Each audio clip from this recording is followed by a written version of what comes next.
Hello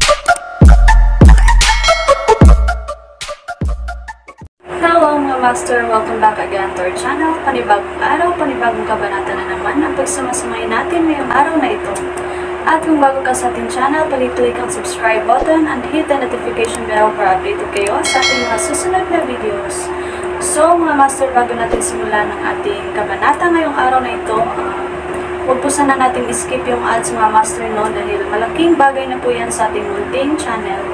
So simulan na natin kabanata ngayong araw na ito. Let's go! Kabanata 3901-3920. Kabanata 3,901 ang nakakatakot na atmosfera. Ang bagay na iyon ay hindi malalampasan. Gaano kabaliw iyon? Natulala si Sherriette. Ginamit niya ang halos 80% ng kanyang kapangyarihan upang hampasin ang buto.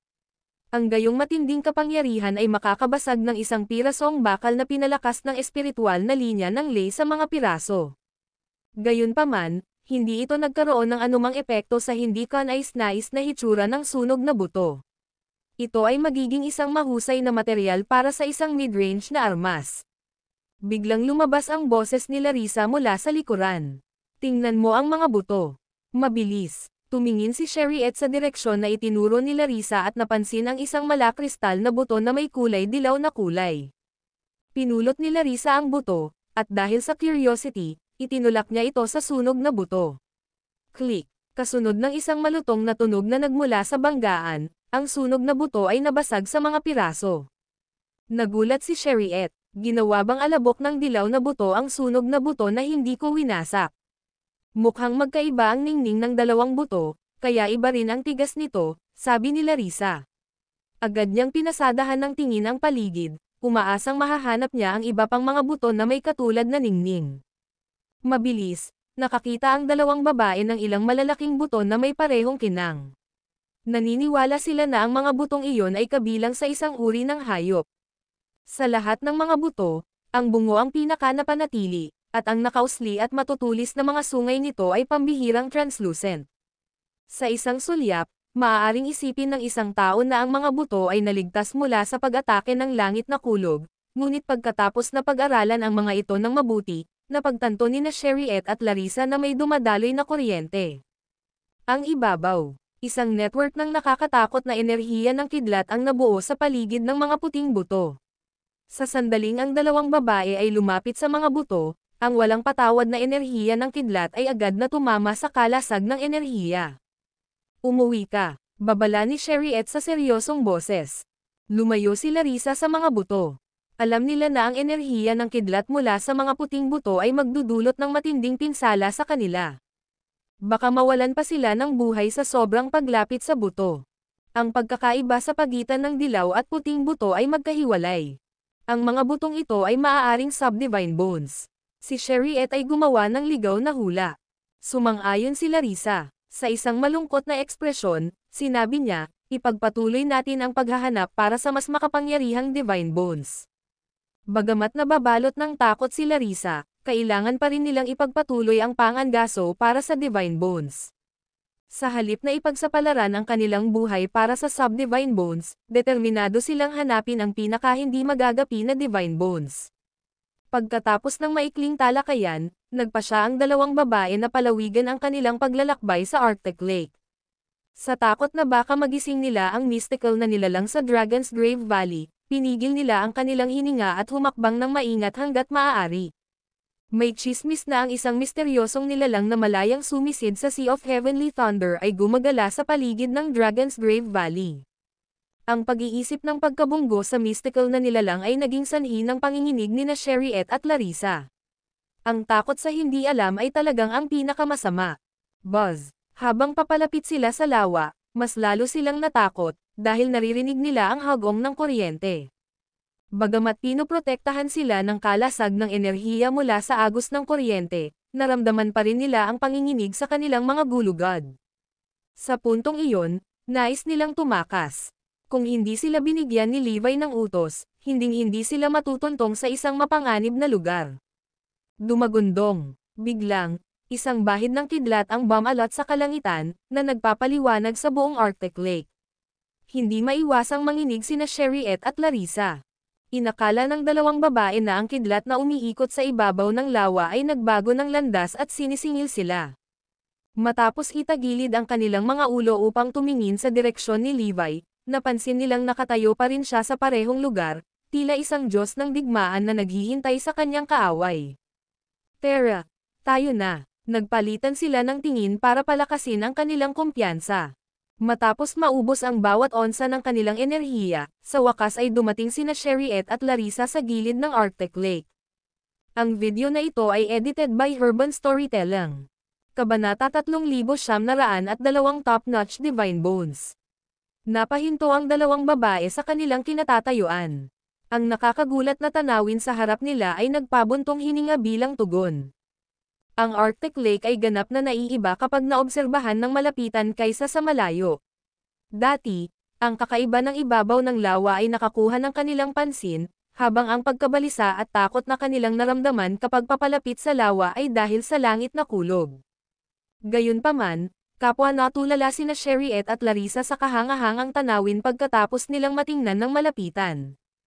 Ziz, ang tila kalmado at payapang ibabaw ng lawa, bagamat madilim na parang obsidian kapag pinagmamasdan mula sa malayo, ay talagang umaalingaw-ngaw sa kuryente.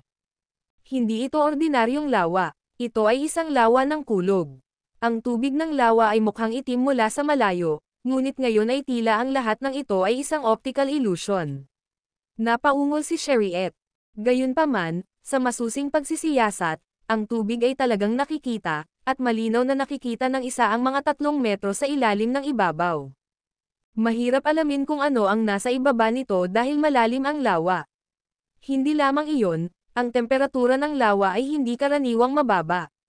This is going against the law of nature, nagtatakang dagdag ni Larissa. Hindi mapigil ang manginig si Sherriette kasunod ng komento ni Larissa nang maramdaman niya ang panginginig. Hindi nila ito naramdaman noong medyo malayo sila. Gayunpaman, ang dalawang babae ay nagsimulang makaramdam ng napakalamig na lamig habang papalapit sila sa lawa. Isang puting ulap ang nakasabit sa ibabaw ng nagyayelong itim na tubig, sapat na lamig upang magyelo ang hangin. Sa normal na mga pangyayari, ang malakas na agos at mataas na temperatura ng Heavenly Thunder ay magreresulta sa napakalaking pagtaas ng temperatura ng paligid nito. Gayunpaman, dahil sa hindi pangkaraniwang mababang temperatura ng Arctic Lake, kahit na ang init mula sa Heavenly Thunder ay hindi napigilan ang singaw ng tubig sa hangin mula sa pagyayelo. Ang absolute zero temperature ng Arctic Lake ay naging dahilan din ng Heavenly Thunder na hindi tumama sa ibabaw ng tubig. Sa halip, bumuo ito ng naghuhumindig na ulap ng kuryente sa ibabaw ng lawa at nagkristal ang hangin sa paligid nito. Sa tingin ko ang lugar na ito ay magiging isang nagyelo na impyerno kung hindi dahil sa Heavenly Thunder, daldal ni Sherriette sa kanyang mga ngipin. Maaaring pigilan ng kanilang energy shield ang pressure na udyok ng Heavenly Thunder, gayon din ang pagpigil sa pagpigil ng Earth ley lines. Gayunpaman, ito ay walang silbi laban sa lamig. Upang maiwasan ang kanilang sarili sa pagyayelo hanggang mamatay, sina Sherriette at Larissa ay naiwan na walang pagpipilian kundi magpainit sa kanilang sarili sa pamamagitan ng pagsasanay ng kanilang mga diskarte. Tumingin ka dyan. Biglang nasambit ni Larissa habang nakaturo sa harapan. Sinundan ni Sherriette ang kanyang tingin at napansin ang isang hugis ng femur na buto na nakatanim sa pagitan ng mga bato sa gilid mismo ng Arctic Lake. Ang mga bato sa gilid ng Arctic Lake ay pinatigas ng Heavenly Thunder hanggang sa punto na kahit isang ordinaryong ultimate na sandata ay hindi makakapaghati sa kanila. Kaya naman, hindi maiwasang magtaka kung paano napunta ang buto sa pagitan ng mga bato.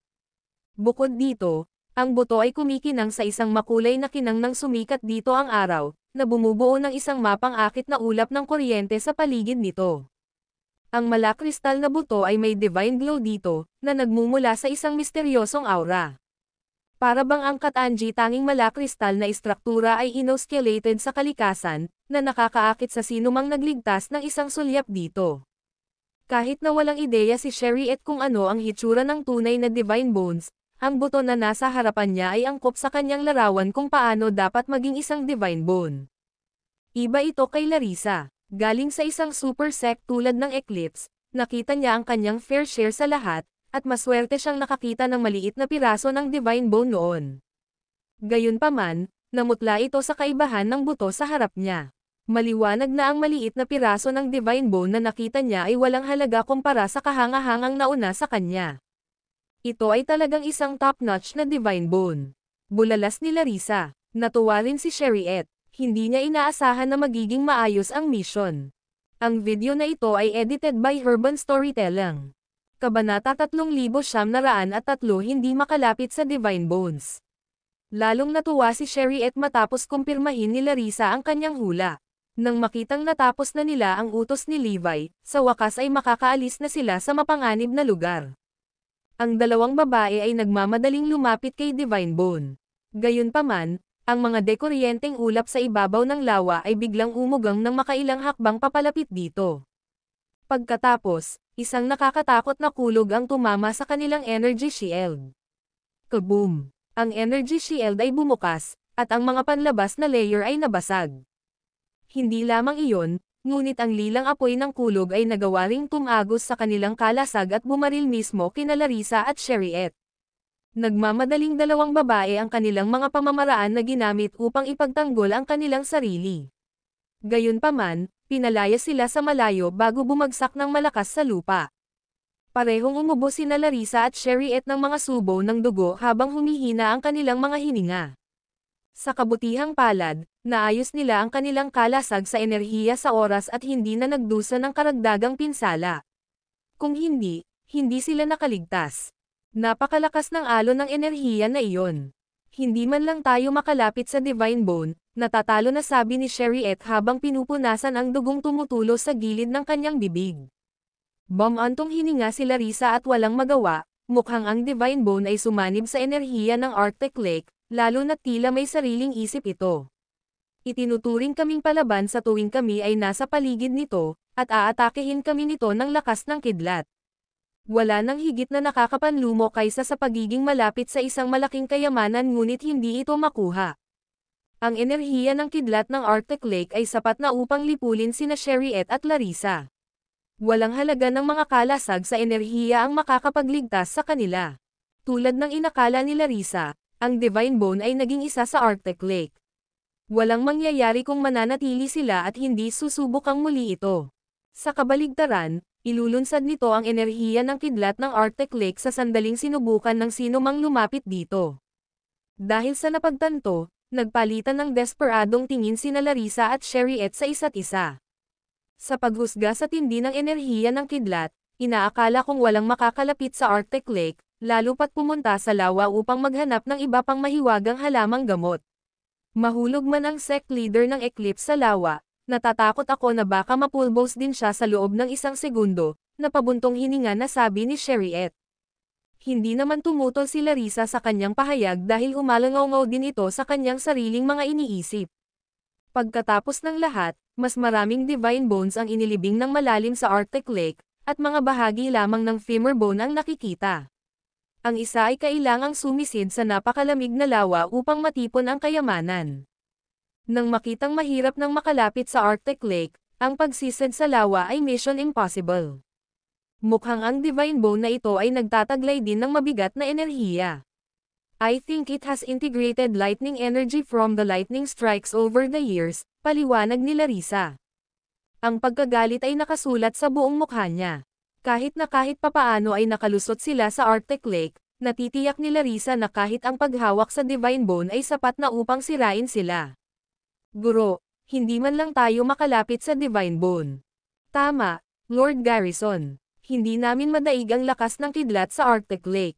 Tumalikod ang dalawang babae at nagsumbong kay Levi.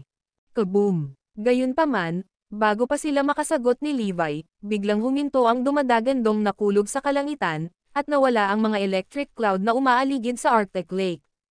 Tapos, natahimik lahat. Si Levi ay hindi mukhang relaxed sa tila paborebleng pagbabago. Sa kabaligtaran, siya ay naging solemna. Agad na tumingin sina Sherriette at Larissa sa kidlat na umiikot sa ibabaw ng lawa, at lahat ng kulay ay nawala sa kanilang mukha. Hindi nila maiwasang kiligin sa nakikita habang bumibilis at mababaw ang kanilang paghinga. Para silang nakatagpo ng nakakakilabot na demonyo. Ang globo ng kidlat ay lumawak sa laki ng isang football field. Naglabas ito ng mga nakakasilaw na ilaw na walang makatingin dito ng diretso. Ang nakakatakot na presyo ng enerhiya ng kidlat ay nagudyok ng mga damdamin ng kawalan ng pag-asa sa mga tao na nasa paligid nito.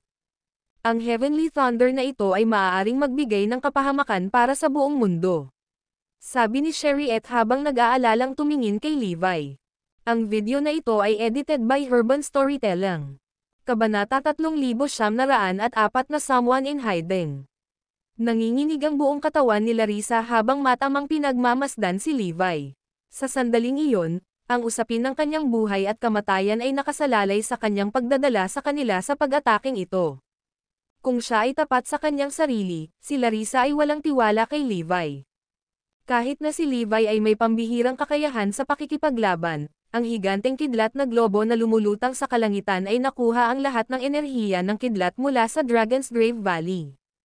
Ito ay sapat na enerhiya ng kidlat upang sirain ang buong mundo. Maging ang baluti na napik mula sa pinakamatigas na materyal mula sa Kenfort ay magiging abo sa isang iglap, pabayaan ang kanilang malambot na laman ng tao. Pumunta kayong dalawa at markahan ang mga lokasyon ng Divine Bones at ang mga mahiwagang halamang gamot. Huwag mag-alala kung paano namin sila makukuha. Sige na, mabilis, utos ni Levi. Si Levi ay ganap na nakatutok, ang kanyang mga kilay ay mahigpit na nagsalubong sa konsentrasyon. Natuon ang lahat ng atensyon niya sa kasalukuyang sandali. Ang mga ligaw na kaluskos ng enerhiya na inilabas ng higanteng globo ng kidlat ay nakadama ng mapanganib na karahasan, at alam ni Levi na kailangan niyang maging maingat. Ang dalawang babae ay hindi nagtanong kay Levi at nagmadaling hanapin ang mga banal na buto at mahiwagang halamang gamot gaya ng kanyang hiniling. Natural, si Sherriette at Larissa ay hindi nang ahas na pumasok sa Arctic Lake. Tiningnan lang nilang mabuti ang baybayin. Ang enerhiya sa Arctic Lake ay mas malakas kaysa dati. Maaaring dahil ang enerhiya ng kidlat ay tumagos sa tubig nito. Ang hangin din, ay mas malamig kaysa dati. Bagaman ang dalawang babae ay patuloy na gumagamit ng kanilang mga pamamaraan upang maiwasan ang lamig, ang kanilang mga paa ay naninigas at nanigas pa rin. Kahit na ang pumipigil na enerhiyang umuugong mula sa mga linya ng lupa sa baybayin ay mas malakas kaysa dati. Nararamdaman ito ng dalawang babae kahit na sa pamamagitan ng makapal na energy shield na naghihiwalay sa kanilang mga paa sa lupa. Ang lahat ng ito ay nagpahirap kay Sherriette at Larissa na lumipat. Bumigat ang kanilang mga paa, at pagod na sila ay malapit ng malagutan ng hininga. Ang malamig na hangin ay sinamahan ng mga sparks ng electric energy na kumaluskos sa kapaligiran. Parang ang Diyos ng kulog mismo ang bumaba sa mortal na mundo. Hindi maiwasan ng mga babae na mamangha sa nakita. Gayunpaman, lingid sa kanilang kaalaman, may isang pares ng mata na palihim na nakatingin sa kanila. Si Levi, na malalim sa kanyang paghahanda para sa pag-atake ng Heavenly Thunder, ay biglang tumalikod. Sinasadya man o hindi, itinoon niya ang kanyang mga mata sa isang tiyak na direksyon. Sa pagkakataong iyon, naramdaman ni Levi na may palihim na nakatingin sa kanya. Gayunpaman, sa sandaling itinaas niya ang kanyang ulo upang tumingin, nawala ang pakiramdam. Agad na ipinadala ni Levi ang kanyang enerhiya upang suriin ang paligid, ngunit walang mahanap. Malapit na ang pag-atake ng Heavenly Thunder. Kailangan kong isantabi ang lahat hanggang sa malutas ang bagay na ito. Ibinalik ni Levi ang kanyang atensyon sa paghahanda para sa hindi maiiwasang pag-atake ng Heavenly Thunder. Bago pa man maalis ang pag-iisip sa kanyang isipan, biglang bumagsak ang isang nakakatakot na puwersa mula sa ilalim ng kanyang mga paa. Basag, basag, natigilan, bumagsak ang mga paa ni Levi sa lupa. Pagkatapos ay dumating ang kapangyarihan ng Earth Leyline. Sa pagkakataong ito, ang sentro ng kapangyarihan ay nakatuon kay Levi. Para bang sinusubukan nitong punatin ang katawan ni Levi sa mga quarter, paa mula sa paa. Mukhang panlasa lang ito ng pag-atake ng Heavenly Thunder. Tumakbo si Levi sa ilang mga pangunahing pamamaraan. Ang kanyang mga paa ay nagsimulang gumamit ng lakas upang kontrahin ang nakakatakot na puwersa na sinusubukang mapunit siya. Boom! Ang marahas na puwersa ay nawala, at ang kakilakilabot na pakiramdam ng pagkapunit ay hamupa. Kasinggan ng ibon ang pakiramdam ni Levi nang makontrol niya ang kanyang katawan. Sa sandaling iyon, ang higanteng globo ng kidlat ay biglang gumalaw upang lumipad sa itaas ng ulo ni Levi. Snap! Pinaulanan ng bolts of heavenly thunder si Levi nang napakabilis kaya wala nang matatakbuhan si Levi. Parang nagmamadaling bumaba ang buong kalawakan patungo sa kanya. Nangyari na ba sa wakas? Mapanganib na kumikislap ang mga mata ni Levi nang sumipa ang kanyang fighting spirit. Wala siyang planong iwasan ang mga hampas ng heavenly thunder na bumabambad sa kanya. Ang nasusunog na sensasyon, kasama ang mabigat na enerhiya ng kidlat, ay nakakatakot.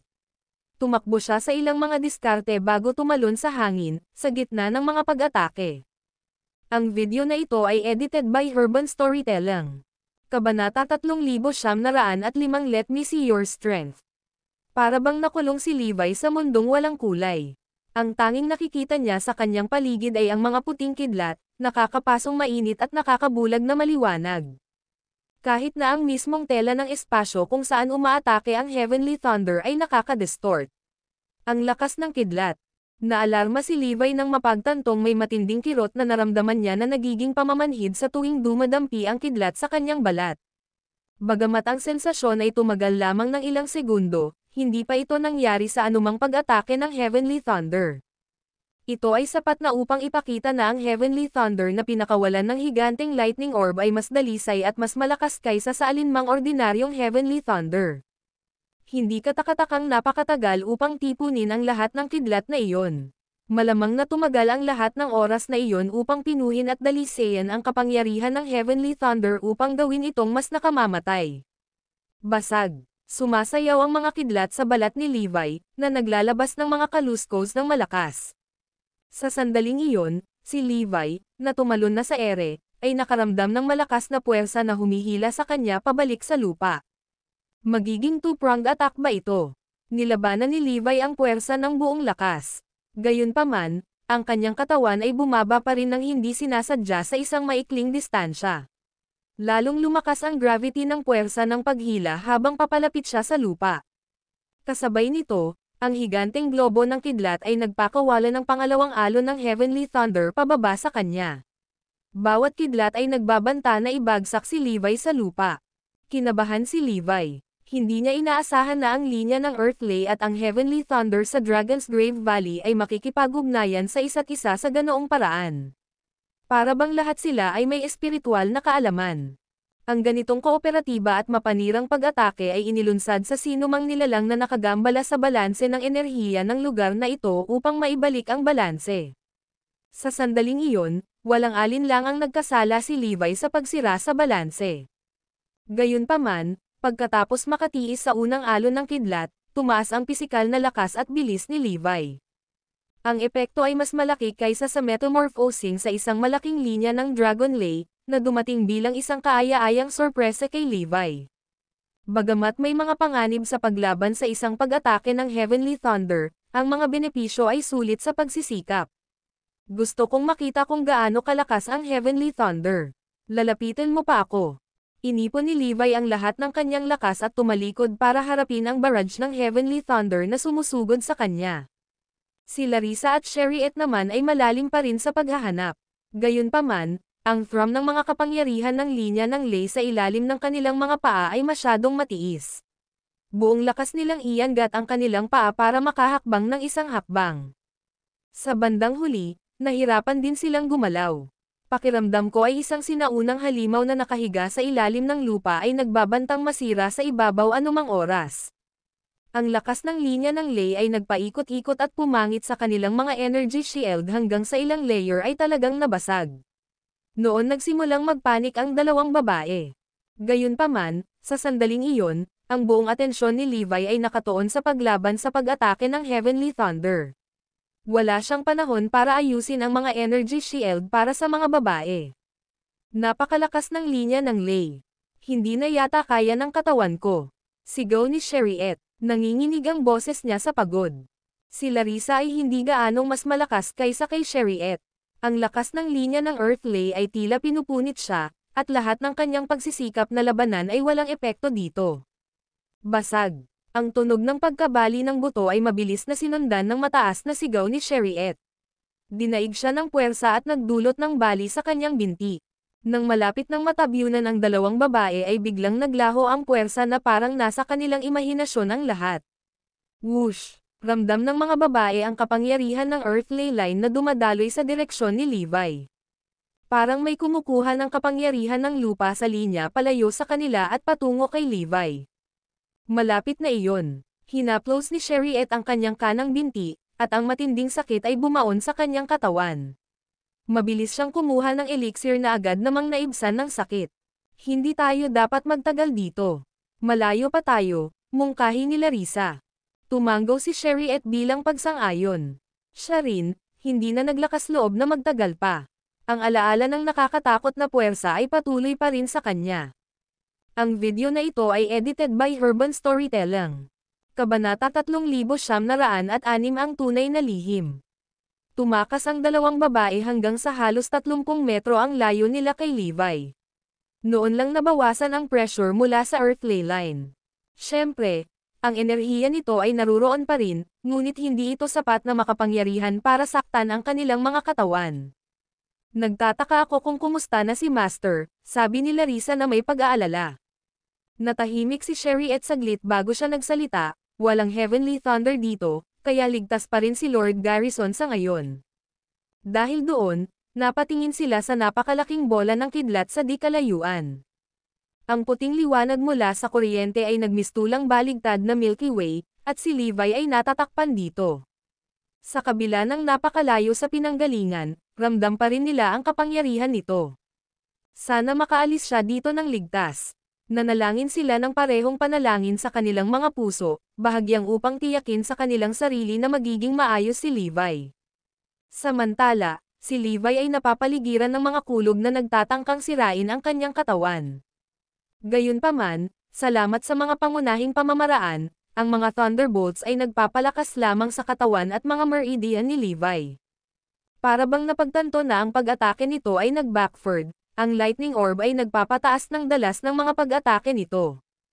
Ang init ng ulo mo, ngumisi si Levi. Pagkatapos ay nagsimula siyang mag-metamorphosing upang madagdagan ang kanyang mga kakayahan, na nagbigay daan sa kanya upang makakuha ng higit pang pagtitiis patungo sa kidlat.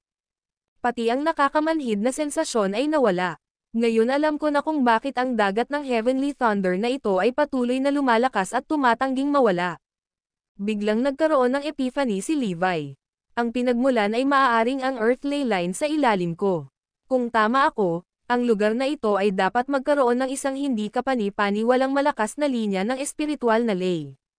Dapat ay pilit nitong ibinababa ang Heavenly Thunder upang pakainin ang sarili nito, na nagpapahintulot na patuloy itong lumakas. Sa kalaunan, ang parehong mga elemento ay nakamit ang ilang uri ng ekwilibriyo ng enerhiya. Ang mas malakas na linya ng espiritual na ley ay naging, mas malakas ang Heavenly Thunder na naakit nito. Sa simula, mawawala ang Heavenly Thunder habang patuloy na lumalaki ang linya ng espiritual na ley. Sa wakas, naabot nila ang isang balanse kung saan patuloy nilang hinihimok ang paglaki ng isa't isa. Iyon ang sikreto kung paano nagawang manatili doon at lumakas ang Sea of Heavenly Thunder. Ito ay halos kapareho sa remedial ley line ni Chad, bulong ni Levi sa sarili. Kahit na ang remedial ley line ay mas maliit, ito ay tumatakbo sa parehong logic bilang Earth Ley Line ng Dragon's Grave Valley. Ang mga espiritual na linya ng ley na tulad niyan ay ang pinakamahusay para sa pampalusog ng mga mahiwagang damo. Siyempre, ito ay mas angkop na gumawa ng mga armas. Sa katunayan, ito ay mas mahusay kaysa sa isang maliit na linya ng Dragon Ley, higit pa sa isang banal o banal na linya ng ley. Kung ganoon nga, dapat kong gamitin ang Earth Ley Line at Heavenly Thunder para palakasin ang aking katawan at mga meridian. Alam ni Levi na nagalit niya ang Heavenly Thunder at ang espesyal na linya ng espiritual na ley. Kaya naman ginawa nila ang lahat para makaganti. Gayunpaman, hanggat kayang malampasan ni Levi ang sitwasyon, asenso siya sa isang bagong antas ng paglilinang at magiging mas malakas kaysa sa inaasahan. Pansamantala, ang mga mandirigma ng iba't ibang sekta na naghihintay sa labas ay nakakaramdam ng malakas na pagdagsa ng enerhiya. Anong problema sa lupa? Bakit parang may sumisipsip ng kapangyarihan nito at nagdudulot ng malakas na pagyanig? Hindi lang yon. Masyadong nakakatakot ang enerhiya ng Heavenly Thunder. Napakalayo natin dito. Ngunit ginawa pa rin nitong abo ang mga punong ito. Maaaring namatay ako sa lugar kung hindi pumasok ang dalawang pinuno ng sekta.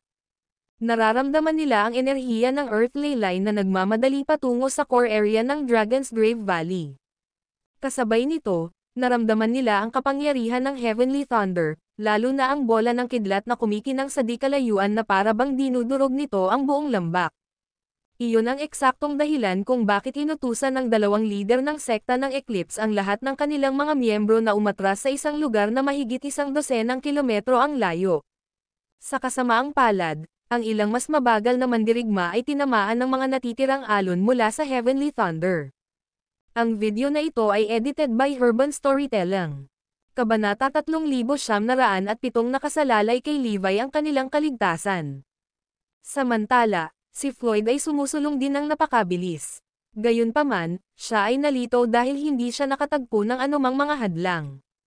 Bago pumunta rito, nalaman ni Floyd ang Dragon's Grave Valley ay di pangkaraniwang mapanganib, si Thunder at ang Heaven ay maaaring tumama ng random.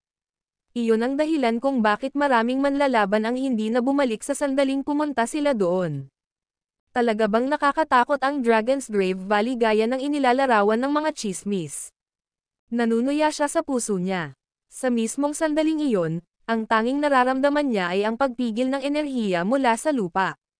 Gayunpaman, ang pagpigil sa enerhiya ay isang bagay na balewala para kay Floyd. Sa sandaling iyon, isang marahas na alon ng enerhiya ang dumaan sa lugar. Gaano kalakas? Ano ang nangyayari sa lupa? Tanong niya sa sarili. Nagulat si Floyd sa kaibuturan. Kahit na inilabas ang kanyang lakas upang labanan ang kanyang puwersa, pinalipad pa rin siya sa malayo. Paano ito magiging napakalakas kung napakalayo ko rito? Gaano ito kalakas kung malapit ako rito?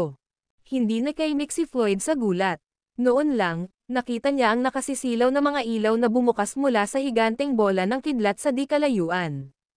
Kaagad, isang nakakatakot na pag-agos ng enerhiya ang bumuhos at sumalakay sa isang lugar sa di kalayuan.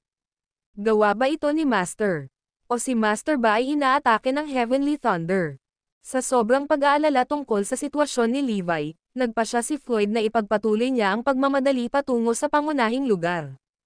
Siya ay umaban pa lamang ng mga 5 hanggang 6 na metro ng isa pang nakakatakot na pagdadala ng enerhiya ay dumating. Masyadong nakakatakot. Kahit anong pilit niyang ipagtanggol ang sarili laban sa puwersa, muli siyang itinapon palabas na parang saranggola na may putol na tali.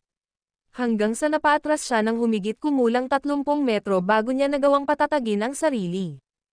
Ang pinakakinatatakutan niya ay naramdaman niya ang pagnanasang samuka ng dugo dahil sa suntok. Habang iniangat niya ang kanyang ulo para sumulyap sa malayo, napansin niyang kumikinang muli ang kidlat. Pagkatapos ay nagsimulang bumuhos ang kidlat at patuloy na tumama sa core area. Mula sa malayo, parang may malaking bitin ang langit, at patuloy na bumubuhos ang mga ilaw na pilak mula rito. Kasabay nito, ang kulog at kidlat ay lalong tumitindi sa malayong kalangitan. Para bang ang mundo ay magwawakas, at lahat ng bagay na may buhay ay titigil sa pag-iral sa sandaling iyon. Ang mga bagyo ng enerhiya ay patuloy na gumugulong, na nagdulot ng maraming puno sa di kalayuan na nabunot. Hindi lamang iyon, ngunit ang mga madilim na ulap sa paligid ng lugar ay nagsimulang bumaba ng napakababa na maaaring mahawakan sila ng isa kung itataas nila ang kanilang mga kamay. Gayunpaman, walang mga tunog ng kulog na nagmumula rito. Dapat nasa panganib si Master. Kailangan kong magmadali at tingnan. Nakakuyom ang kanyang panga, nagpakawala si Floyd ng isang pamamaraan upang ipagtanggol ang sarili laban sa bagyo ng enerhiya. Hindi siya tumigil sa kanyang kinatatayuan, gaano man kahirap ang paglalakad sa ganoong sitwasyon. Sina Sherriette at Larissa, na naghahanap ng Divine Bones at mahiwagang damo, ay biglang tumigil sa kanilang gawain. Iyon ay dahil ang buong core area ng Dragon's Grave Valley ay nagsimulang mag-vibrate ng marahas, at ang enerhiya ng Earthly Line ay nagmamadali patungo sa kinaroroonan ni Levi. Higit sa lahat, nababawasan nito ang pressure na nararamdaman ng dalawang babae. Basag. Isang maliwanag na liwanag ang dumaan na parang nahati ang langit sa kalahati. Ang napakalaking globo ng kidlat ay nagsimulang lumiit ng mabilis, ngunit hindi lamang ang enerhiya nito ay hindi naapektuhan, ito ay tila lumalakas pa. Kasabay nito, Ang mga bolts ng nakasisilaw na Heavenly Thunder ay bumagsak na parang isang sinaunang hayop ang naglalabas ng galit nito. Si Levi ay lubusang nilamon ng kulog ng langit. Kung hindi dahil sa pabago-bago ng enerhiya na kanyang ibinuga, iisipin ng dalawang babae na siya ay nataman ng kidlat. Ganun pa man, sa sobrang kaba nila ay tumibok ng malakas ang kanilang mga puso. Pagkatapos ng lahat, ang kanilang kapalaran ay nakasalalay sa kanyang kaligtasan. Siyempre, hindi inaasahan ang katotohanang makakatagal si Levi hanggang sa sandaling iyon. Tingnan mo, ang kidlat na globo ay tila babagsak na. Marahas na nanginginig ang boses ni Sherriette. Pati si Larissa ay likas na tinakpan ang kanyang bibig sa takot. Sa loob lamang ng maikling panahon, ang globo ng kidlat, na orihinal na sumasakop sa bahagi ng Arctic Lake, ay lumiit ng malaki. Biglang nag-distort ang espasyo sa paligid ng kidlat habang naglaho ang madilim na ulap. Ito ay isang nakakasilaw na tanawin na walang makatingin ng diretsyo. Ang video na ito ay edited by Urban Storytelling. Kabanata 3908 Papatayin Kita. Isang nakakatakot na presyon mula sa kulog ang tumagos sa buong kalawakan, na nag-iwan ng nakamamatay na katahimikan sa paligid ng Arctic Lake. Tulad ng katahimikan bago ang bagyo, pinuspos nito ang puso ng lahat ng pagkabalisa at takot. Kasunod noon ay isang marahas na panginginig sa ilalim ng kanilang mga paa. Bagamat ginawa ng mga babae ang kanilang makakaya upang balansehin ang kanilang sarili, hindi nila nakayanan ang puwersa at bumagsak sa lupa. Sa kabutihang palad, nawala ang puwersa ng earth ley line na humawak sa kanila sa lupa. Kung hindi, sila ay magpapanik tungkol sa pagsipsip sa lupa. Noon sa wakas ay naunawaan nina Sherriette at Larissa kung paano napunta sa lupa ang mga divine bones na iyon. Malamang na nahila sila sa lupa dahil sa puwersa ng pagpigil ng earth ley line. At sa mga strike mula sa Heavenly Thunder, natural lang na mangyari ang ganoong bagay. Ang pag-iisip na iyon ay natakot sa kanila at naiwan silang humihingal ng husto. Sa maikling panahon na iyon, humigit kumulang 70% ng kanilang mga energy shield ang nabasag na ng pressure ng Heavenly Thunder. Ang natitirang mga seksyon ay nakahawak pa rin. Kung hindi para sa karamihan ng enerhiya ng kidlat na naglalayong kay Levi, ang mga babae ay matagal ng durog. Ayos lang ba, Master? Okay lang ba si Lord Garrison? Muli, inilipat ng mga babae ang kanilang mga tingin sa nakakasilaw na kidlat. Isang mahinang figure ang makikitang bahagyang nanginginig sa loob nito, na para bang isang halimaw na nakulong sa loob ay nagpupumilit na makalabas. Sa sandaling iyon, nakakaramdam ng bahagyang pressure si Levi, lalo na nang patuloy na lumiliit ang higanteng globo ng kidlat. Ang presyon mula sa kidlat at ang nakakatakot na puwersang pumipigil mula sa lupa ay nagpabagsak sa kanya ng ilang metro sa hangin. Anong malakas na enerhiya ng kidlat? Nagulat si Levi, ngunit mabilis niyang inayos ang sarili. Alam niya na kapag lumiit ang globo ng kidlat sa isang tiyak na antas, ito ay magdudulot sa kanya ng isang nakamamatay na hampas. Oo naman, ilang sandali pa, tumama ang kidlat at tuluyang natakpan ang lugar na kanyang kinaroroonan. Kaluskos, kaluskos, napuno ng hangin ang nakakabinging kaluskos. Habang pinaikit ni Levi ang kanyang mga mata, kitang-kita niya ang lugar kung saan dumaan ang lightning orb na lubhang nakaka-distort. Para bang isang dayuhang bagyo ang dumaan sa Arctic Lake. Sa katunayan, naramdaman ni Levi na parang sinisiksik ang espasyo. Para bang sisirain ng kidlat ang lahat ng may buhay sa lugar. Papatayin kita, sumirit si Levi at sumugod sa lightning orb. Dumagundong. Umalangaw sa hangin ang dumadagandong na tunog ng banggaan na para bang dalawang planeta ang nagbanggaan.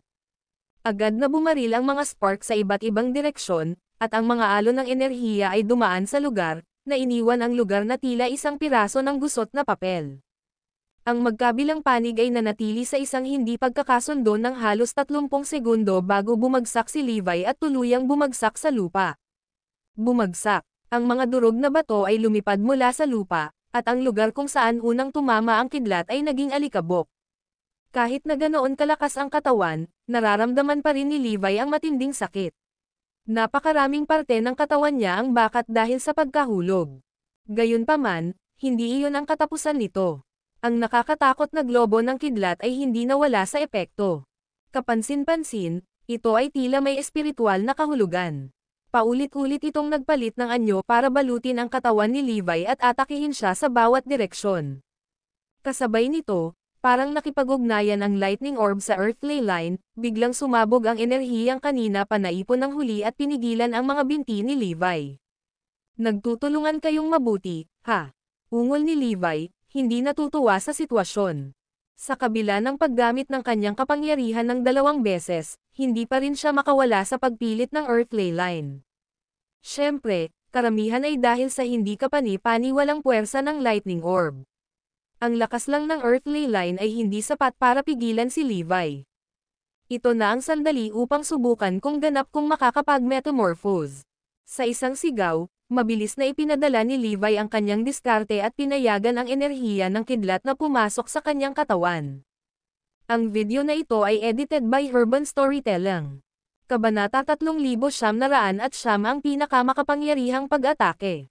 Biglang narinig ang nakakarinig na tunog ng bumagsak ang higanteng kidlat at tumama sa katawan ni Levi. Sa sandaling iyon, tanging tugtog lang ang naririnig ni Levi.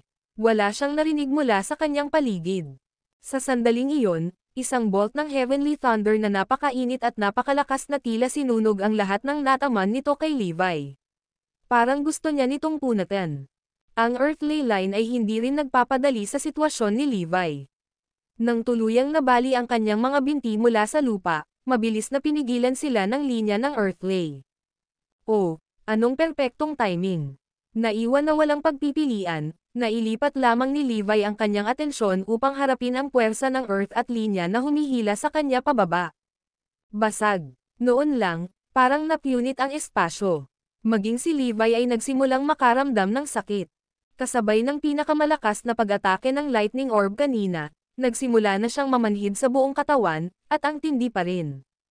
Pinakamahalaga, naaapektuhan nito ang mga reflexes ni Levi sa lahat ng paraan.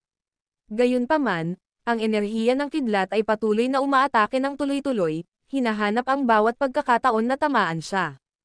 Sa kabutihang palad, si Levi ay isang purong pisikal na cultivator, kung hindi, siya ay ganap na nawasak sa pamamagitan ng pag-atake ng Heavenly Thunder. Biglang umungol si Levi. Sa kabila ng kanyang malakas na pangangatawan, naramdaman pa rin niya ang matinding sakit na dumadaloy sa kanyang katawan. Ang enerhiya ng kidlat ay tumagos pa sa kanyang mga glandula ng pawis upang subukang sirain ang bawat selula sa kanyang katawan.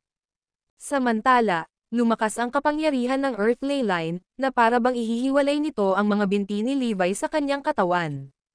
Tuloy-tuloy ang sigaw ni Levi habang mas tumitindi ang sakit.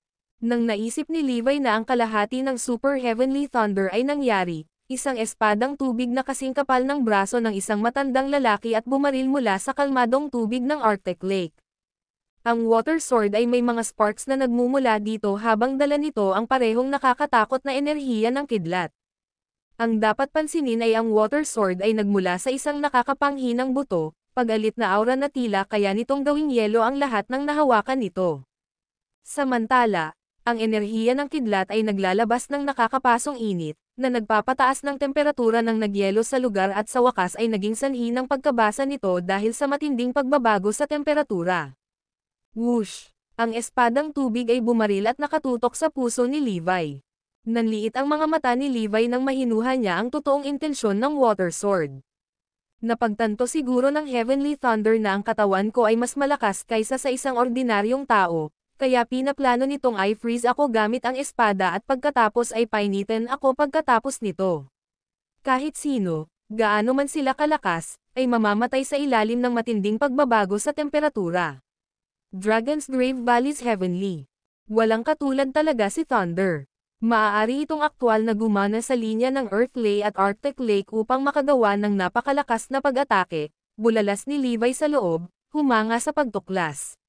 Siya surmised ang Water Sword ay dapat naglalaman ng lahat ng lamig ng Arctic Lake.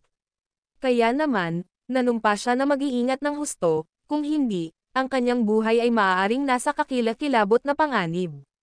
Sa pamamagitan nito, na-activate niya ang mga pangunahing pamamaraan sa Max.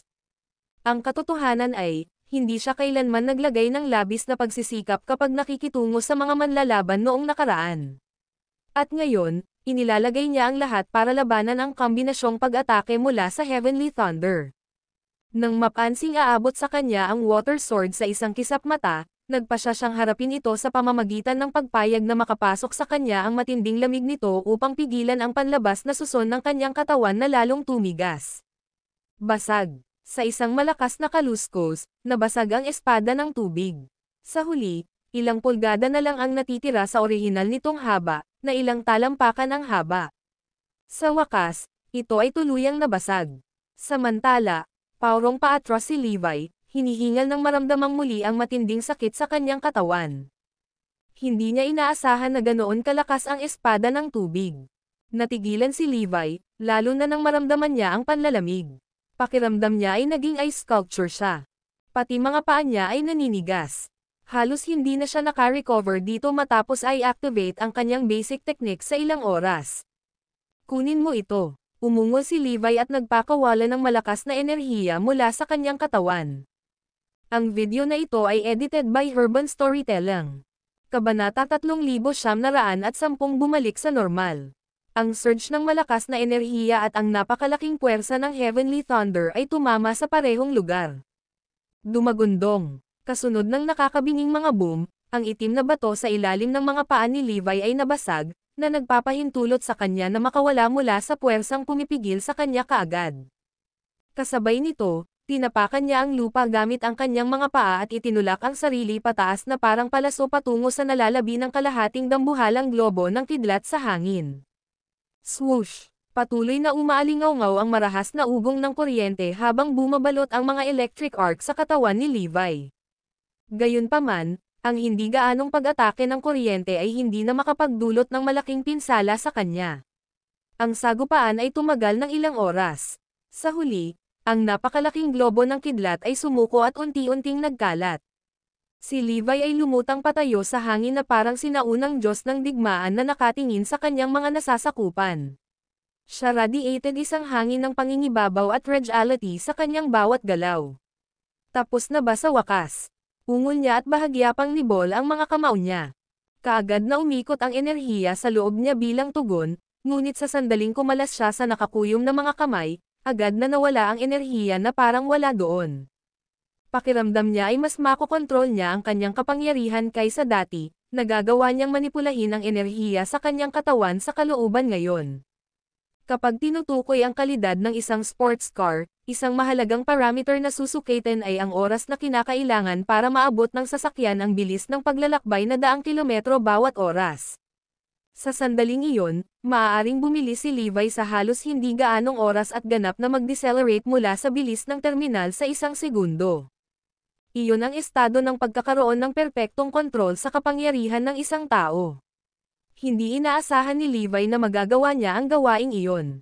Tulad ng para sa iba pang mga aspeto ng kanyang mga kakayahan, isa pang kapansin-pansing pag-unlad ay ang kanyang pisikal na lakas, na matagumpay na nakamit ang mas mataas na taas. Hindi naubos ni Levi ang lakas ng Heavenly Thunder at energy ng Earthly Line kanina.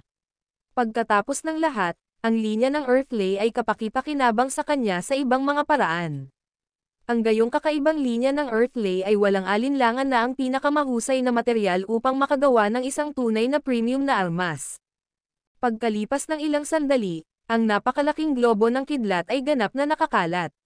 Kasunod nito, muling naging kulay abo ang maaliwalas na kalangitan habang natatakpan ng makapal at madilim na ulap ang kalangitan. Ang eksenang nagtatampok ng Heavenly Thunder na lumiligid sa kalangitan ay muling lumitaw sa itaas ng kapaligiran ng Arctic Lake, na lumawak kahit sa buong core area. Kasabay nito, nawala ang pagkakatali ng Earthly Line. Parang bumalik ang lahat sa dati nitong estado. Gayunpaman, ibang-iba na ngayon ang mga pangyayari para kay Levi. Iyon ay dahil ang puwersa ng pagpapatalsik ng Dragon's Grave Valley ay hindi na pinupuntirya si Levi na parang hindi ito umiral. Matapos mag-isip ng ilang segundo, inisip niya ang dahilan sa likod nito. Ang aking kapangyarihan ay lumampas sa mga kapasidad ng Sea of Heavenly Thunder at Earthly Line. Maaari ko ring ilarawan ang paradigm na ito bilang isang paraan ng pakikipag-isa sa ilang mga antas. Dahil hindi na ako itinuturing ng lugar na ito bilang isang banta, ang lahat ng mga rehiyon ay bumalik sa normal, naghihintay sa pagdating ng susunod na dayuhang katawan bago sila muling maglunsad ng isang pag-atake. Samantala, Ang mga miyembro ng maraming sekta na nakulong sa loob ng Dragon's Grave Valley ay hindi napigil ang mapabuntong hininga. Sa wakas natapos na ang kaguluhan ng enerhiya. Ang walang pakundangan na tanga na pumasok sa rehiyon ay tila naalis na. Sa paghusga sa tindi ng paglabas ng enerhiya kanina, duda ako na kahit ang mga Diyos ay makakaligtas. Sa kabutihang palad, walang sino man sa amin ang walang ingat na pumasok sa lugar noong panahong iyon. Kung hindi, ang mga pagkakataon para sa amin na mabuhay ay magiging napakaliit. Nanatili ang takot sa puso ng dalawang lider ng sekta ng Eclipse dahil mas malinaw nilang naramdaman ang pagsabog ng enerhiya kaysa sa iba.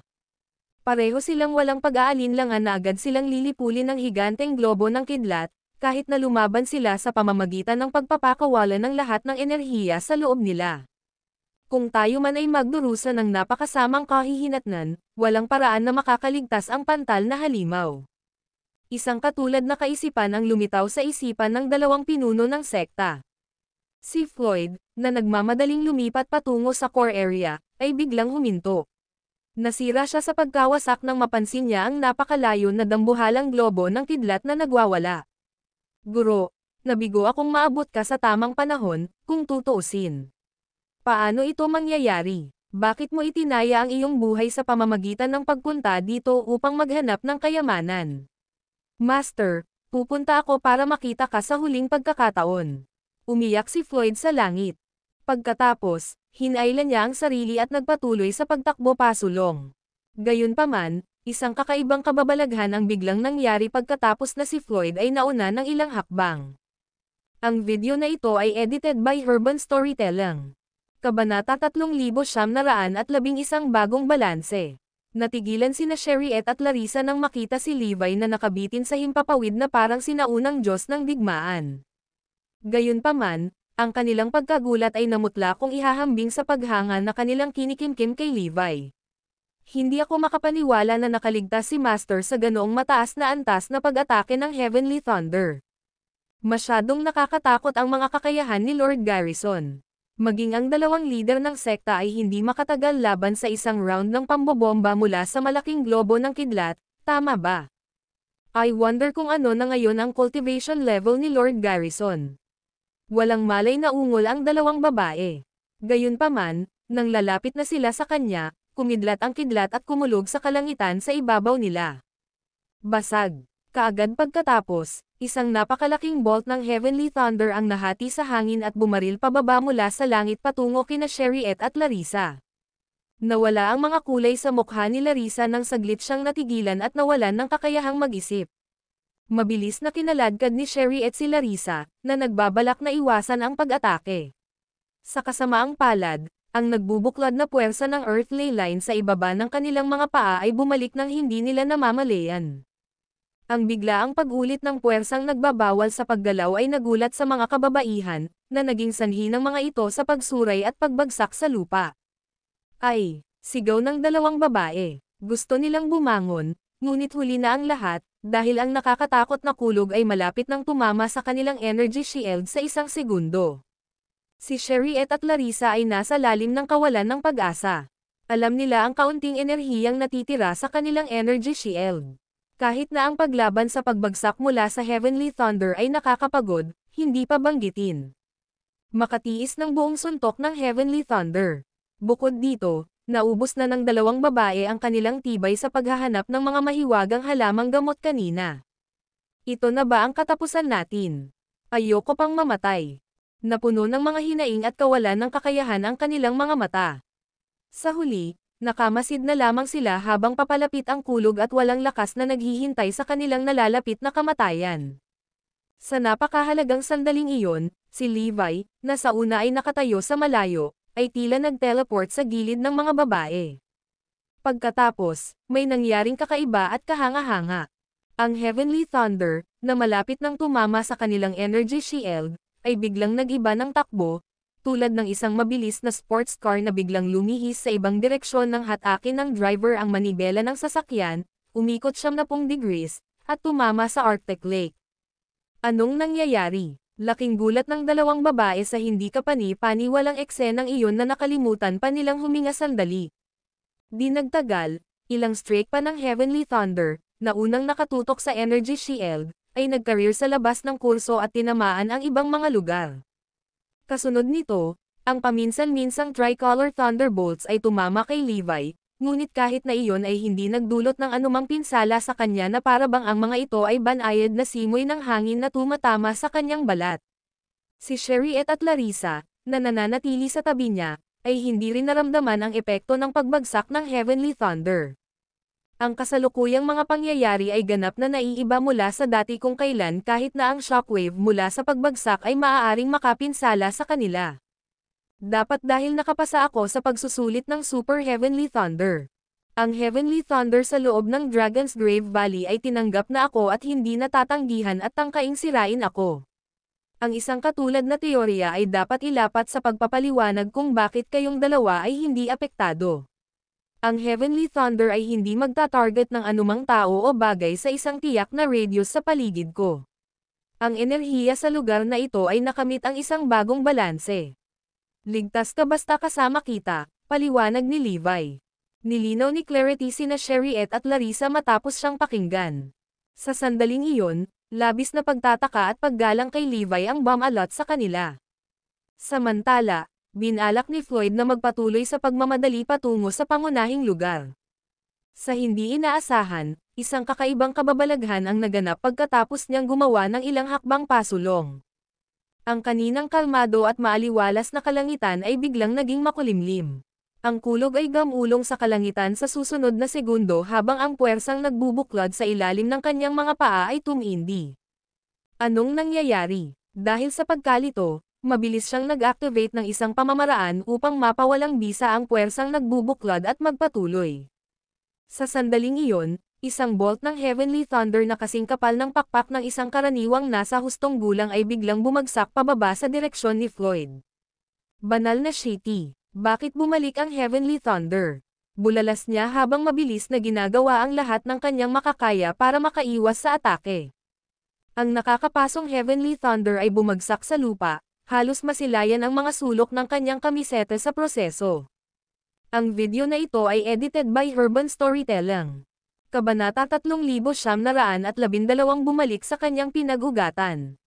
Dumagundong. Sa isang iglap, isang malalim na hukay ang nabuo sa sobrang solidong lupa.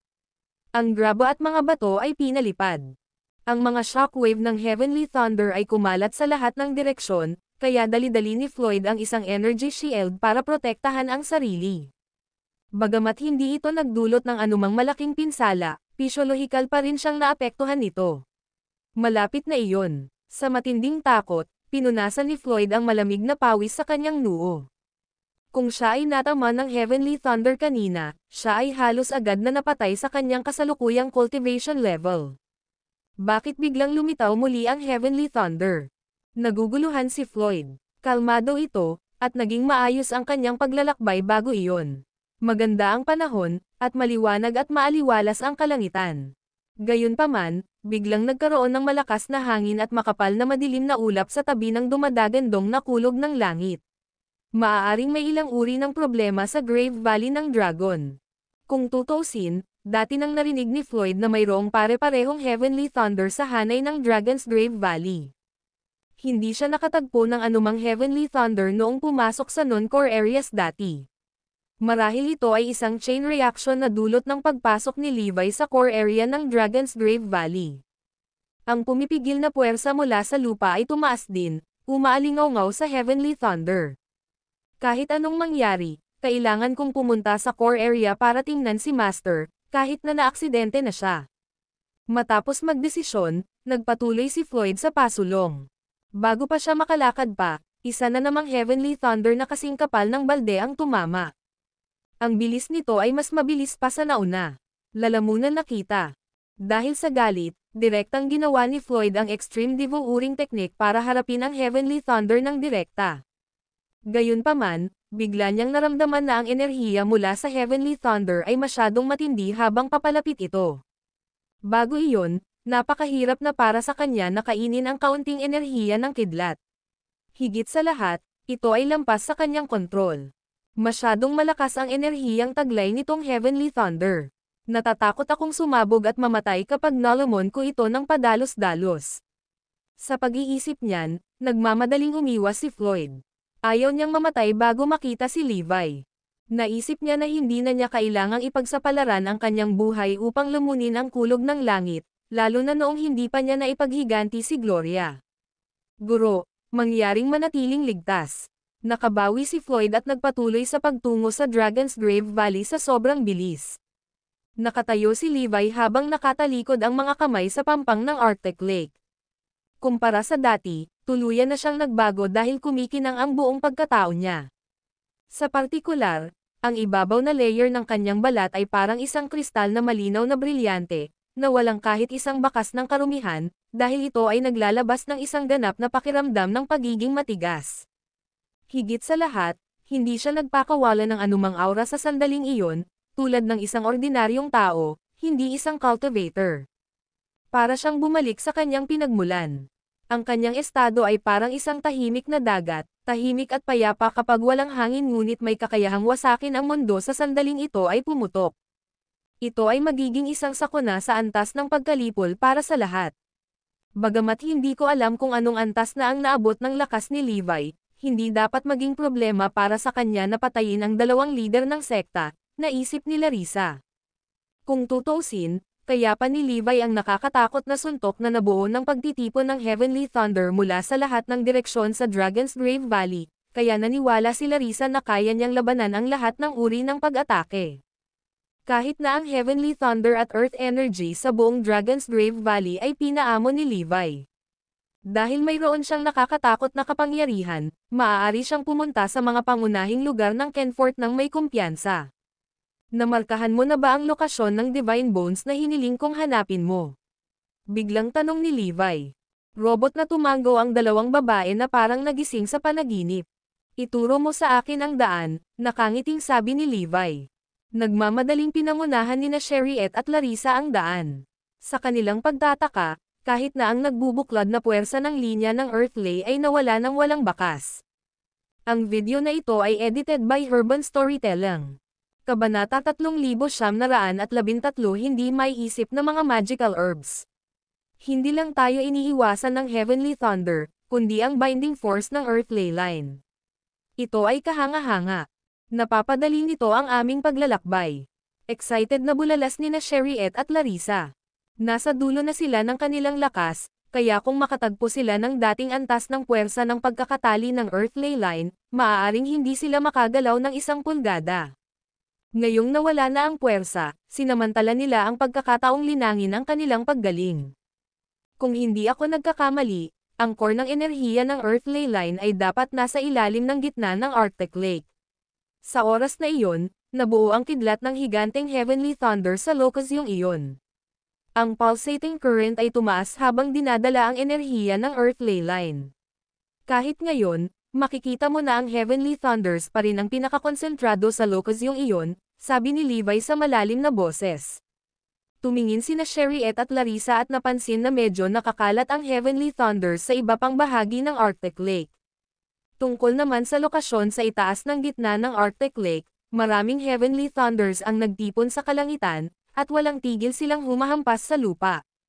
Pinaplano mo bang direktang pumunta sa gitna ng Arctic Lake, Lord Garrison? Pansamantalang tanong ni Sherriette. Kinaway-kaway ni Levi ang kamay niya. Hindi. Kunin muna natin ang mga mahiwagang halamang gamot sa paligid ng Arctic Lake.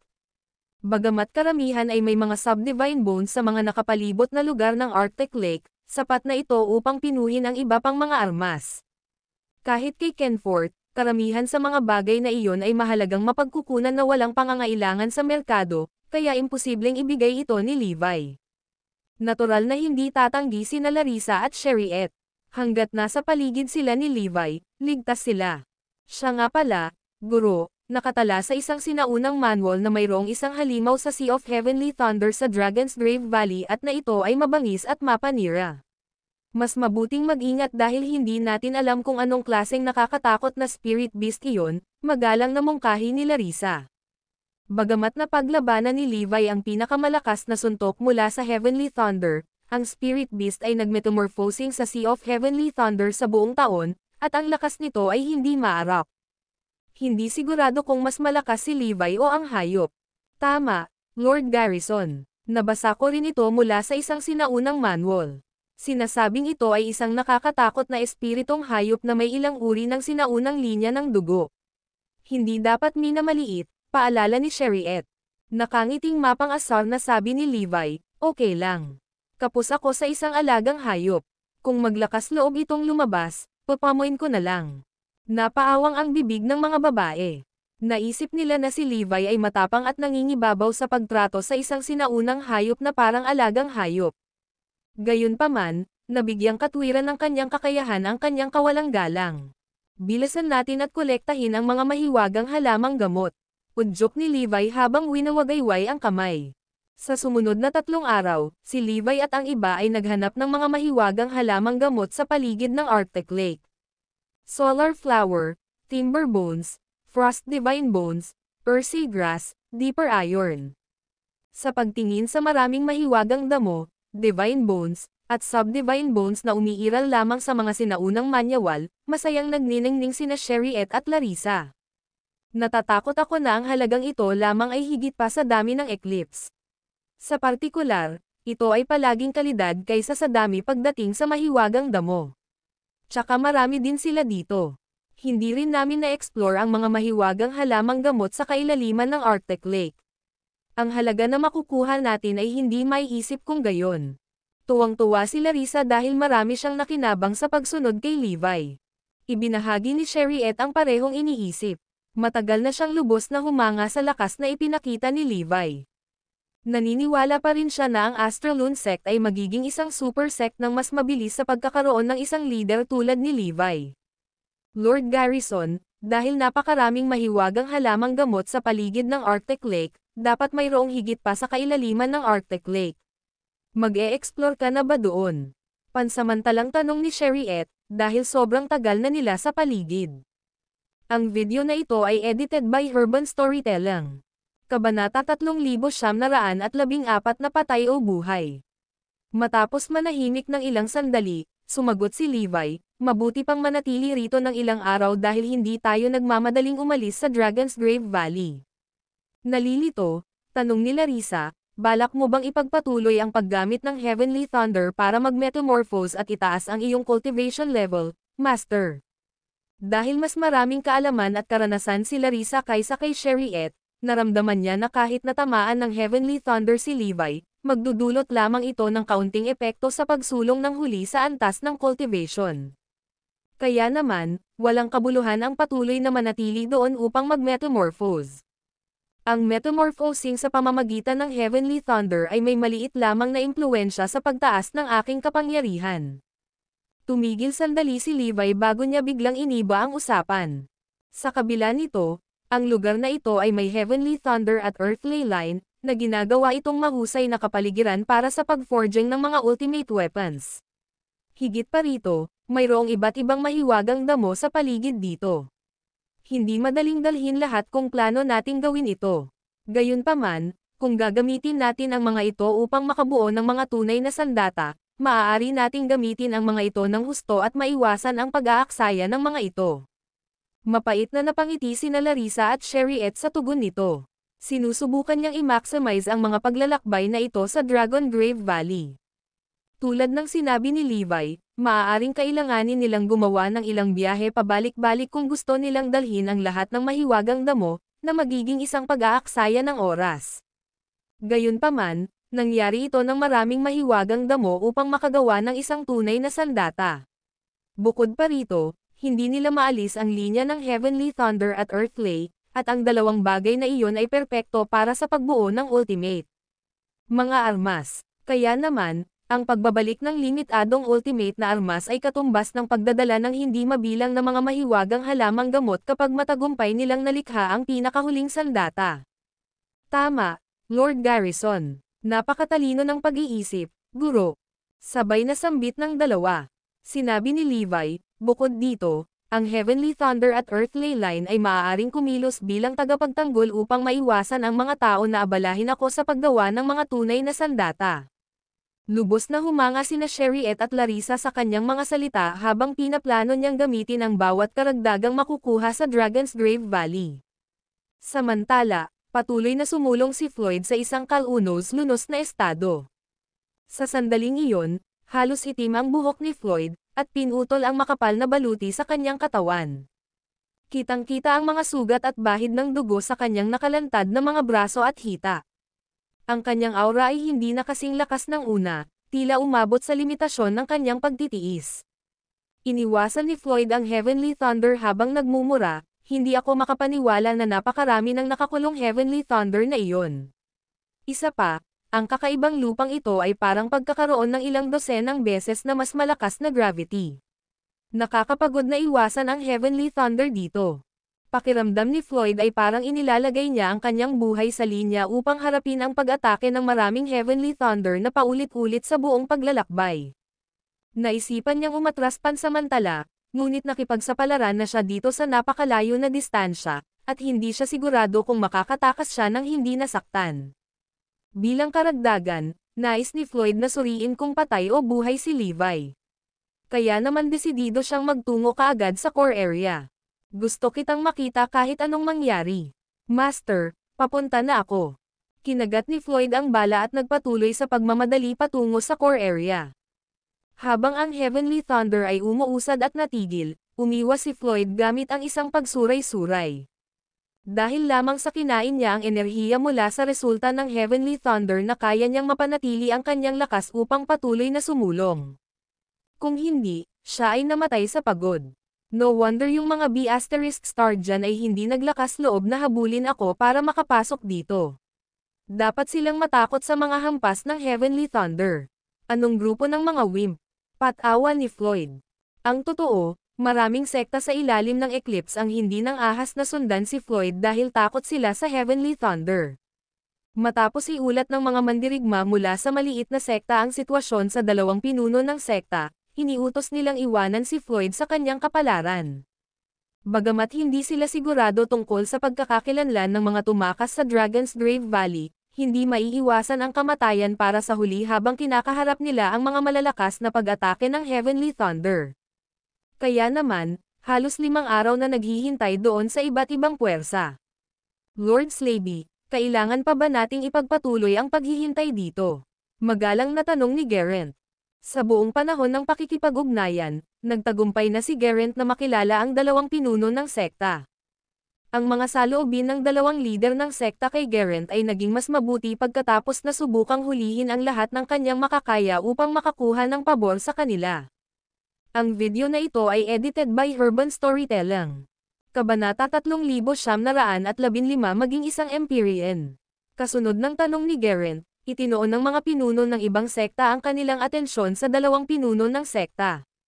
Bagamat ang layunin nila sa pagpunta doon sa araw na iyon ay alisin ang bastos na hanggal na iyon, hindi na kailangan para sa kanila na magpatuloy sa paghihintay doon kung ang taong iyon ay natama ng Heavenly Thunder at namatay.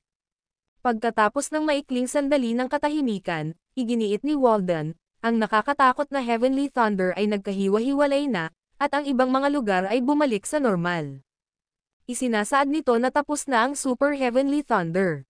Kung ang mga taong iyon ay nakaligtas sa hamon, sila ay dapat na lumabas sa loob ng nakaraang 3 araw. Gayunpaman, hindi pa namin nakikita ang sino man sa kanila na lumabas mula dito hanggang ngayon. Kaya naman, ito ay nagpapatunay na lahat sila ay nawalan ng buhay sa Super Heavenly Thunder. Tumango ang Deputy Sect Leader, "Tama ka, Lord Slaby. Sayang naman si Larissa. Siya ay may napakahusay na potensyal sa paglilinang." Ang dalawang pinuno ng sekta ay dumating sa isang matatag na desisyon. Siyempre, iyon talaga ang nasa isip nila. Dati, ang enerhiya ng dambuhalang globo ng kidlat ay napakapangilabot. Maging ang mga nangungunang sekta ay masisira kung ito ay bumangga sa kanila, pabayaan ang baliw na iyon. Walang alinlangan na kamatayan ang magiging kapalaran niya. Whoosh, whoosh, whoosh. Noon, hinihiling pa rin sa amin ng batang iyon na manatili sa aming lugar upang tulungan siyang maghatid ng mga mahiwagang damo. Busog na busog siya sa sarili niya. Hindi alam ng lalaking iyon ang kanyang lugar dahil akala niya ay kaya niya. Ngunit ang hindi niya alam ay si Kenforth ay lubos na makapangyarihan. Napakasayang para sa Empyrean ng Eclipse, bagaman. Natatakot ako na kailangan nating pumili ng iba. Tama na. May tsismis na si Larissa ang nag-iisang babaeng may talento sa Eclipse. Mas madaling sabihin kaysa gawin para makahanap ng ibang katulad niya. Sa tingin ko hindi naman ganoon kahirap. Ang Eclipse ay may impluwensya, kaya gaano kahirap makakuha ng isang napakahusay na babae mula sa higit sa 100 mas maliliit na sekta. Narinig ko na ang magiging asawa ng pinuno ng Void Sect ay tunay na likas na matalino. Marahil iyon ay isang magandang pagkakataon na siya ang magiging isa. Nag-usap ang bawat isa sa kanilang sarili. Sa garrison ng Void Sect, nakarinig din ang mga tao ng maraming tsismis. Bakas sa mukha nila ang pagkagulat at pagkataranta, lalo na nang makatanggap sila ng balita tungkol sa pagkamatay ng baliw dahil sa Heavenly Thunder. Ang baliw ay minsang nag-iisang nakapatay ng maraming elite ng Eclipse. Hindi ako makapaniwala na hindi niya kayang tiisin ang Heavenly Thunder ng Dragon's Grave Valley na may ganoong antas ng cultivation. Hindi ba masyadong nakakatakot ang Heavenly Thunder? Sa paglunok ng kanyang laway, nakita ni Santino ang Dragon's Grave Valley na mas nakakatakot. Kung hindi, bakit tinutukoy ng sinaunang manual ang Dragon's Grave Valley bilang isang tiwangwang na lugar?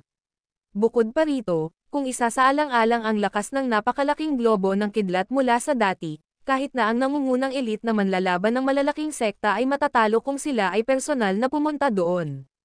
Kaya naman, hindi katakataka na mawala ng buhay ang lokong iyon doon, seryosong pananalita ni Primo. Nagulat na sabi ni Gloria, hindi ko lang akalain na kahit ang isang mataas na antas na manlalaban ay hindi magagawa ang anumang gusto niya sa Dragon's Grave Valley. Iniisip ko kung gaano karaming mga mahiwagang damo ang naruroon. Bago ito, hinangaan ko ang mataas na antas ng paglilinang ng baliw na iyon at naisip kong ang kanyang lakas ang pinakamakapangyarihan. Sa Kenfort, gayunpaman, ngayon ay tila kailangan ng isa na maging mas makapangyarihan kung gusto ng isa na malayang gumalaw sa Kenfort. Gloria, I think may sense yung sinabi nila. Susunod, tinutulungan kitang humanap ng pagkakataon para mapansin ka ng dalawang leader ng sekta. Dahil talented ka sa cultivation, baka pwede kang maging Empyrean ng Eclipse. Natutuwang sambit ni Primo. Napagtanto ni Primo na mahusay si Gloria sa paglilinang matapos makipag-ugnayan sa kanya sa panahong ito. Lalo na pagkatapos ng pinagsamang paglilinang, ang antas ng paglilinang ni Gloria ay bumubuti sa isang bagong antas. Kung magiging Empyrean siya ng Eclipse, malaki rin ang pakinabang sa akin nito. Pagkatapos ng lahat, ang mga mapagkukunan ng paglilinang ng Eclipse ay maraming beses na higit pa kaysa sa Void Sect. Pinakamahalaga, ang bilang ng mga mapagkukunan na mayroon ang mga miyembro ng konseho ay hindi maisip. Ngumiti si Gloria, sana maging Empyrean din ako. Kung gayon, mas makakatulong ako sa iyo, darling. Ang video na ito ay edited by Urban Storytelling. Kabanata 3916 hindi matapos na lambak. Matagal nang alam ni Gloria ang ginagawa ni Primo, kaya natural na alam niya ang ibig sabihin ng mga salitang iyon. Gaya ng inaasahan, halos hindi mapigilan ni Primo ang ngiti nang marinig ang sagot nito. Ano pa ba ang mahihiling ko kapag may asawa na akong katulad mo? Sabi niya sabay ngisi. Pinagmamasdan sila ni Heptino sa gilid, lihim na inaabangan ang araw na si Gloria ay naging Empyrean of Eclipse. Hindi lamang siya mapapalaya mula sa kontrol ni Primo sa panahong iyon, ngunit mas makatuwiran din siyang tretuhin si Heptino bilang isang kapwa Empyrean. Matapos maghintay sa labas ng 2 araw ang mga mandirigma ng Eclipse, sa wakas ay nagpa siya ang 2 leader ng sekta na lumikas pansamantala. Bagamat isang malaking sekta ang Eclipse, napapaligiran sila ng malalakas na kalaban. Ngayong naipadala na ang karamihan sa kanilang mga pangunahing manlalaban, ang Eclipse ay magdaranas ng mas maraming pagkalugi kaysa sa mga pakinabang kung ang mga super sect na naghihintay doon ay nagpas siyang gawin ang lahat at atakihin sila. Kaya naman, inutusan ng 2 pinuno ng sekta ng Eclipse ang mga sekta na manatili at bantayan ang lugar. Ang Void Sect ang magiging pinuno, habang ang ibang mga sekta ay magsisilbing katulong. Paano kung may milagrong mangyari sa walang pakondanggan na tanga? Kahit na ang ilan sa mga sekta ay hindi nasisiyahan sa pagsasaayos, hindi sila nang ahas na sumuwi dahil sa takot sa napakalaking kapangyarihan ng Eclipse. Para naman sa mga bounty hunters, halatang hindi sila aalis dahil kalahating taon na silang namamalagi rito. At saka, mas maraming pagkakataon sa mas mataong lugar. Sa isang paraan, Ang mga bounty hunters ay ang pinakamalaking speculators dito. Dahil doon, nanguna ang eclipse at inihayag na ang mga magnanakaw ay namatay mula sa Super Heavenly Thunder sa Dragon's Grave Valley. Sa isang iglap, kumalat ang balita sa buong lugar at naging usap-usapan. Nakakatakot ang Dragon's Grave Valley.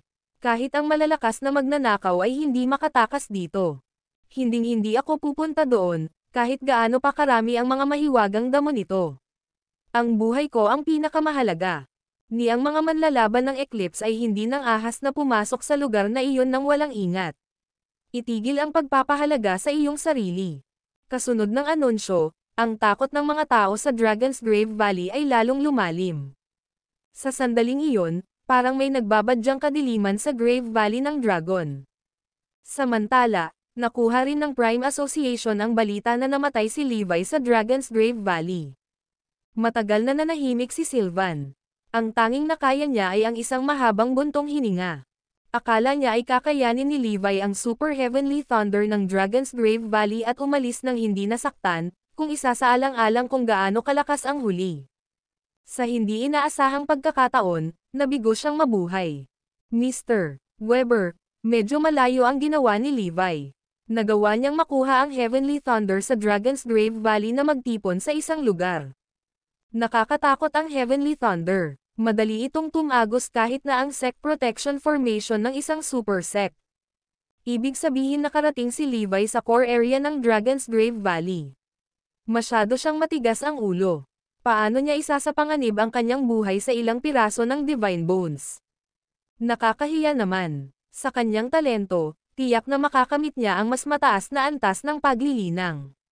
Kung naghintay siya noon, maaari na siyang pumasok at lumabas sa Dragon's Grave Valley hanggat gusto niya.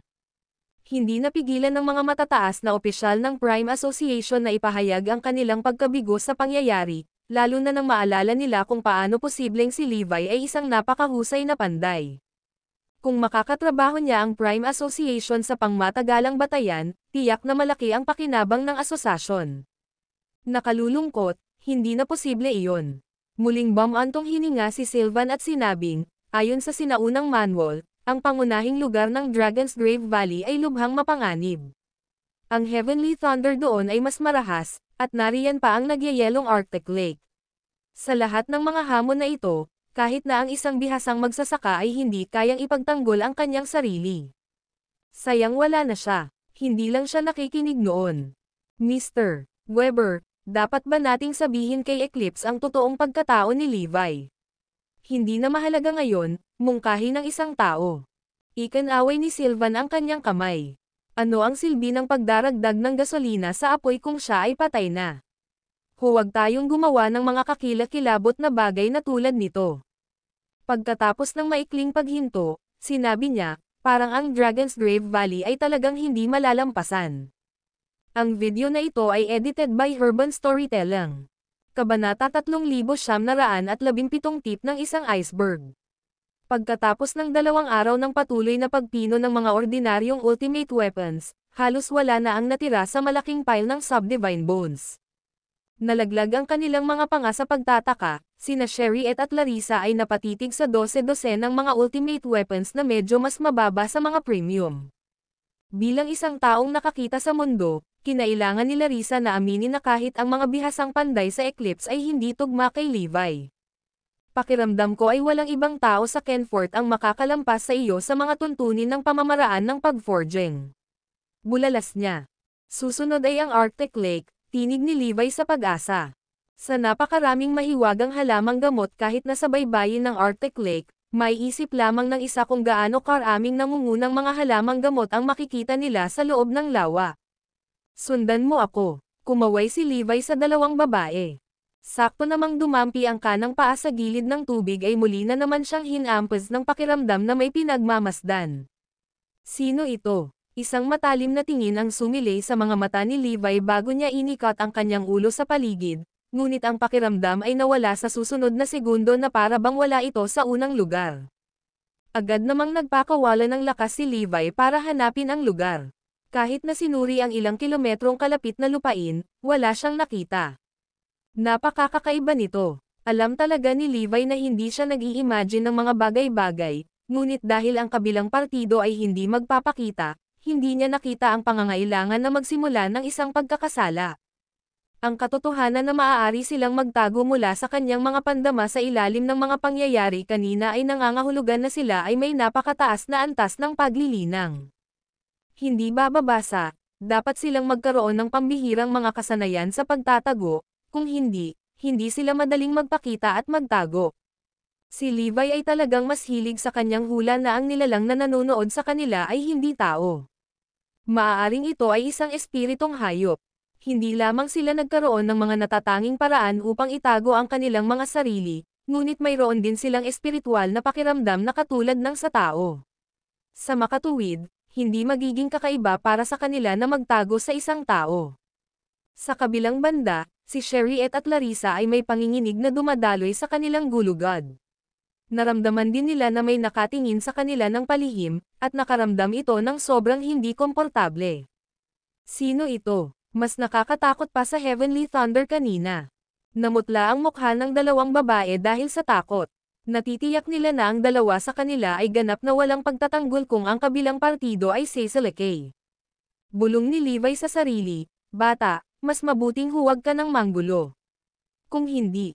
Sa bandang huli ay inalis niya ang pag-iisip at sinabi sa mga kababaihan, "Kalimutan mo na ito. Sumunod ka sa akin sa Arctic Lake." Pagkatapos niyang sabihin iyon, sumisid siya sa lawa. Splash! Sa sandaling pumasok siya sa tubig, isang malamig na buto ang tumama sa kanya. Hindi lang iyon, sinabayan pa ito ng nakakatakot na mga guhit ng enerhiya ng kidlat. Gayunpaman, wala silang ginawang masama kay Levi.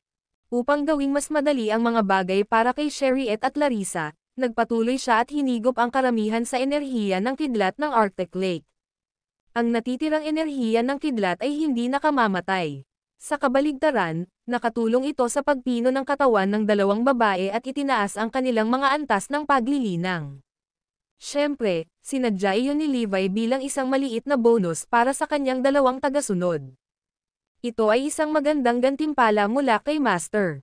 Oo. Hanggat mapanatili natin ang isang tiyak na distansya mula sa Lord Garrison, magagamit natin ang enerhiya ng kidlat ng Arctic Lake para mapabuti ang ating sarili. Habang sina Sherriette at Larissa ay nakikipag-usap sa isa't isa sa telepathically, sinundan nila ng malapitan si Levi upang maghanap ng mga mahiwagang damo. Nang mas malalim sila sa Arctic Lake, napagtanto ng dalawang babae na ang mga divine bones na nakita nila sa ibabaw ng tubig ay dulo lamang ng isang malaking bato ng yelo. Ang mas malaking bahagi nito ay nakatago sa Arctic Lake. Ang mga buto ay pag-aari ng isang humongous na humigit kumulang 40 metro ang haba. Kahit na ang pinakamaliit na buto nito ay kasing kapal ng hita ng isang may sapat na gulang. Ito ay dapat na isang kraken, tama. Telepatikong sabi ni Sherriette. Ang mga paglalarawan tungkol sa mga kraken ay umiral lamang sa sinaunang manual, ngunit makikita nila na ang kalansay ay halos kamukha ng mga guhit sa sinaunang manual. Ang ilang bahagi ng malaking balangkas ay kitang-kitang nasira, habang may ilang mga buto ang nawawala. Ang ilang buto ay tila nasunog, na maliwanag na gawa ng Heavenly Thunder. Ito ang premium na divine bones na nagmula sa isang kraken. Kinumpirma ng excited telepathic voice ni Larissa. Ang video na ito ay edited by Urban Storytelling. Kabanata 3918 ang batas ng balanse ng enerhiya. Si Larissa ay nagkaroon ng magandang kapalaran na makakita ng isang maliit na piraso ng divine bones, ngunit ang kalidad nito ay walang halaga kumpara sa kraken skeleton na nauna sa kanya. May magsasabi pa na dalawang mundo ang pagitan ng dalawa. Kaya naman, sigurado si Larissa na tinitingnan niya ang divine bones, na nagkataong mataas ang kalidad dahil nagmula ang mga ito sa isang kraken na dumaan sa Super Heavenly Thunder. Ang perpektong napreserbang mga buto ay maaaring madaig kahit ang pinakamahalagang brilyante dahil naglalaman ang mga ito ng nakakatakot na dami ng enerhiya, kabilang ang enerhiya ng kidlat at lupa, at ang lamig na makikita lamang sa Arctic Lake. Bukod sa mga divine bones ng isang kraken, ang Arctic Lake ay napuno din ng mga divine bones ng iba pang mystical na nilalang na nabigong makasakay sa Super Heavenly Thunder. Sa madaling salita, ang bilang ng mga divine bones doon ay hindi maisip. Ilang premium ultimate weapons ang maaari nating huwad mula sa maraming kalidad na divine bones. Maaari din kaming gumawa ng mga table tasks sa kanila. Kung gagawin natin, magkakaroon tayo ng hindi mabilang na mga table tasks na may walang kapantay na kalidad. Kumbinsido na sila ay nakakuha ng ginto sa Dragon's Grave Valley, ang dalawang babae ay nasa buwan. Ano ang iyong plano, Panginoong Garrison? Pansamantalang tanong ni Sherriette sa pamamagitan ng telepathy. Pagkatapos magnilay-nilay, sumagot si Levi, gagamitin natin ng husto ang lahat ng Divine Bones, syempre. Walang masasayang. Iyon talaga ang nasa isip ng lalaki. Sa katunayan, binalak niyang bigyan ang lahat ng pinagkakatiwalaan niya ng isang ultimate premium na armas. Gayunpaman, tila wala silang sapat na star metal at iba pang hilaw na materyales upang tumugma sa bilang ng mga Divine Bones. Buti na lang, ang kulang sa atin ay mga auxiliary materials lang. Ang Divine Bones ay nananatiling pinakamahalagang material sa proseso ng forging. Pagdating ng panahon, gagamitin ko ang lakas ng lupa at kidlat para mabawi ang kakulangan natin sa mga auxiliary materials, bulong ni Levi sa sarili. Tulad ng para sa dalawang babae na nasanay na sa tindi ng tubig sa lawa, unti-unti silang lumalim sa Arctic Lake at sinamantala ang pagkakataong gamitin ang kanilang mga diskarte upang maabot ang isang bagong antas ng paglilinang. Higit pa riyan, nakakita sila ng maraming mahahalagang mahiwagang halamang gamot nang marating nila ang mas malalim na bahagi ng lawa. Ito ba si Thunder Spice? May dark water pa dito. Nagulat si Larissa sa kanilang natuklasan. Mayroon pang Arctic grass, isang bihira at mahalagang mahiwagang damo. Ang lawa na ito ay puno ng mga kayamanan. Si Sherriette, masyadong, ay nagulat dahil ang Arctic grass ay may parehong lupa at kidlat na mga katangian, na nangangahulugang ito ay sapat na mahalaga upang maging mahalagang pag-aari ng anumang malalaking sekta. Dahil sa patuloy na pagdagsa ng enerhiya mula sa Heavenly Thunder, ang Arctic Lake ay napuno ng mga mahiwagang halamang gamot na nagtataglay ng dobleng katangian. Hindi naman nagtagal ang tatlo na nakarating sa ilalim dahil hindi naman masyadong malalim ang lawa. Hindi ako makapaniwala na kakaiba ang ilalim ng Arctic Lake. Ang paglalakbay na ito sa Dragon's Grave Valley ay talagang nakakapagpabukas ng mata. Gulat na bulalas ni Levi nang mapagtanto niya kung gaano kaiba ang ilalim ng lawa kung ikukumpara sa ibabaw na natatakpan ng kidlat.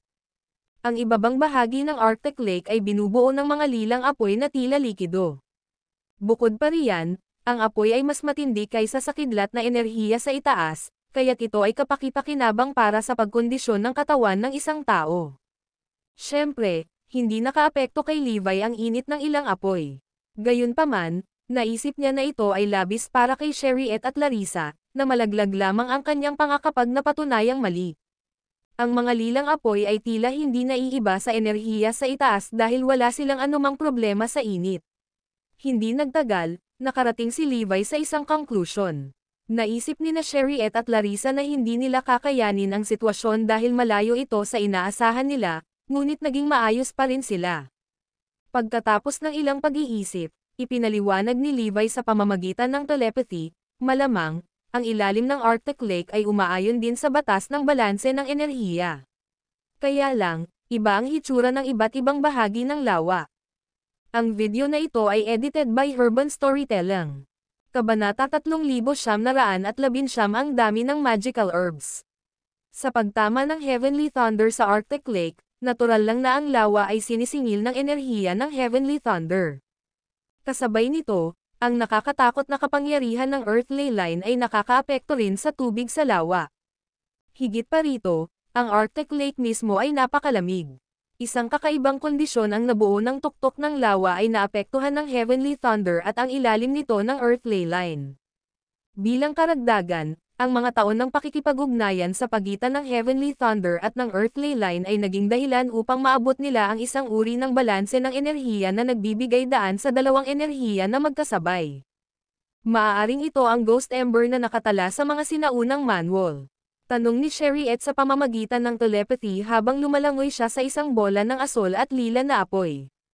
Lumapit din si Larissa sa kakaibang apoy para kumpirmahin. Ito ang top tier na Ghost Ember.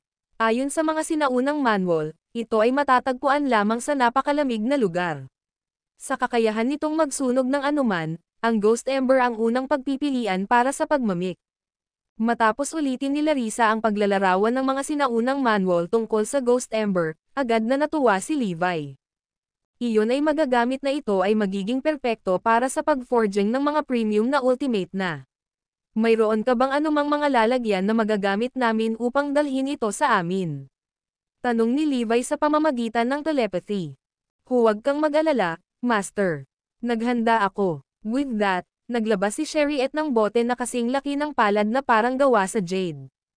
Ang bote ay malakristal at may takip na gawa sa kanilang espesyal na material. Nang maalis ang takip, dumaloy mula sa bote ang isang nakakatusok na lamig na makakalaban sa lamig ng lawa. Ito ay isang cold jade bottle, isang lalagyan na idinisenyo para sa mga curiosity na may malakas na katangian ng apoy, maikling paliwanag ni Sherriette. Nang malaman niya ang plano ni Levi na magtungo sa Dragon's Grave Valley, nakakuha si Sherriette ng cold jade bottle mula sa Prime Association at nilayon niyang gamitin ito para harapin ang mga pag-atake ng Heavenly Thunder. Dahil ang bote ay natural na naakit sa mga bagay na may mga katangian ng apoy, maaari itong gamitin bilang pamalo ng kidlat sa isang tiyak na lawak. Gayunpaman, dahil naabot ni Levi ang balanse ng enerhiya sa Dragon's Grave Valley at protektado ng kanyang energy shield, hindi sila nagkaroon ng pagkakataong gamitin ang bote hanggang tanghali. Matapos malagay ang Ghost Ember, ibinigay ni Larissa ang cold jade bottle kay Levi, at nagpatuloy ang trio sa paghahanap ng iba pang mahiwagang halamang gamot sa Arctic Lake. Tumingin ka dyan. Biglang bulas ni Sherriette, kaya napatingin sina Levi at Larissa sa direksyon na tinuro niya. Sa hindi kalayuan ay may mga bulaklak ng lotus sa kailaliman ng lawa. Ang mga bulaklak ay may pulang kinang sa paligid, na nagmistulang mga bola ng apoy na sumasayaw sa ilalim ng tubig. Fire lilies. May excitement sa tono ni Larissa. Mas mahalaga pa sila kaysa kay Ghost Ember. Hindi lamang magagamit ang mga ito bilang hilaw na materyales para sa panday, ngunit mainam din ito sa paggawa ng mga table tasks. Dagdag pa, ang mga fire lily ay maaari lamang hybrid sa ghost fire, kaya tiyak na mas mahalaga ang mga ito kaysa kay Ghost Ember. Kung ang mga taong iyon sa Prime Association, o kahit na isang mas malaking establishmento tulad ng Cordyrite Association, makita ang mga ito, mawawalan sila ng isipan. Tuwang-tuwa na marinig iyon, agad na nagboses si Levi, kung gayon, ano pa ang hinihintay natin? Dalhin din natin itong mga fire lilies. Pagkatapos ay nagsimulang kolektahin ng tatlo ang mga mahiwagang halamang gamot na parang mga taga-ani ng kayamanan. Di nagtagal pagkatapos, natuklasan ni Larissa ang isang malaking bilang ng mga batong apoy, na lalong nagpagalit kay Levi dahil hindi sila nakakuha ng sapat na mga iyon mula sa Prime Association. Sa kanilang kahangahangang pagtuklas, ang trio sa wakas ay nagkaroon ng sapat na mga pantulong na materyales para sa paggawa ng mga premium na ultimate na armas. Ang aming maliit na paglalakbay ay walang kabuluhan kung hindi kapaki-pakinabang. Ipinagpatuloy ni Levi ang pag-akay sa dalawang babae patungo sa ibaba bago nila naramdaman na dumaloy ang daloy ng tubig sa kanilang paligid. May undercurrent sa ibaba, na nauugnay ang lawa ay maaaring konektado sa isang lugar na mas malalim. Mag-ingat ka, babala ni Levi sa pamamagitan ng telepathy. Ang video na ito ay edited by Urban Storytelling. Kabanata 3920 Premium Ultimate Weapon. Sa ilalim ng normal na mga pangyayari, kung sila ay nasa isang stagnant na anyong tubig, malaki ang posibilidad na ang undercurrents nito ay magiging mahinahon din. Gayunpaman, kung ang lawa ay konektado sa isang mas malaking espasyo o may bitek sa stream bed, walang alinlangan na magkakaroon ng malakas na pag-agos ng undercurrents. Nang marinig ang mga salita ni Levi, ang dalawang babae ay nagbantay at nagpatuloy sa pagsisid ng mas malalim. Makalipas ang 15 minuto, sa wakas ay nakarating na ang tatlo sa ilalim ng lawa. Oo nga, natuklasan ni Levi ang isang mahaba, makitid na bitek at nakakita pa ng apoy na sumasayaw sa ilalim. Well, gaano kakaiba? Malamig ang tubig sa Arctic Lake, ngunit ramdam ko ang matinding init na nagmumula sa bitek. Naniniwala ako na ang ilalim ng lawa ay nakalink sa isang linya ng Earthlay, at mula sa hitsura nito, ang linyang ito ay puno ng isang katangian ng apoy, sabi niya habang ang isang nakamamanghang realisasyon ay bumungad sa kanya. Hindi nakakagulat na maakit nito ang Heavenly Thunder na hampasin ang lugar na ito na mayaman sa enerhiya. Siyempre, nalaman din ni Levi sa kanyang panahon sa Kenfort na maraming espiritual na linya ng ley sa lugar ang may mga natatanging katangian. Halimbawa, Ang remedial ley line ni Chad ay natural na angkop sa paglilinang ng mahahalagang halamang gamot na kailangan para sa paggawa ng mga elixir at table tasks. Higit pa rito, ang anumang damong tumubo sa linyang iyon ng ley ay magkakaroon din ng mas makapangyarihang mga benepisyo. Siyempre, ang remedial ley line ay maaari ding gamitin para magpanday ng mga armas, ngunit dahil sa banayad at pampalusog na mga katangian nito, hindi ito magiging kasing epektibo.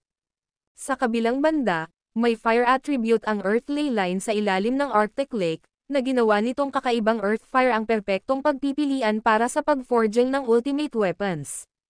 Bukod dito, magiging kapaki-pakinabang ang Earth Fire sa huling yugto ng proseso ng forging, pagpipino. Alam ni Levi, nang walang pag-aalinlangan, na magbibigay ito ng bonus sa pagpapahusay sa lahat ng pinakahuling armas, at sa gayon ay magiging mas malakas ang mga ito. Lord Garrison, ano ang iyong mga plano? Telepatikong tanong ni Sherriette. Matapos itong pag-isipan, sumagot si Levi, kunin muna natin ang lahat ng mahiwagang halamang gamot mula sa Arctic Lake.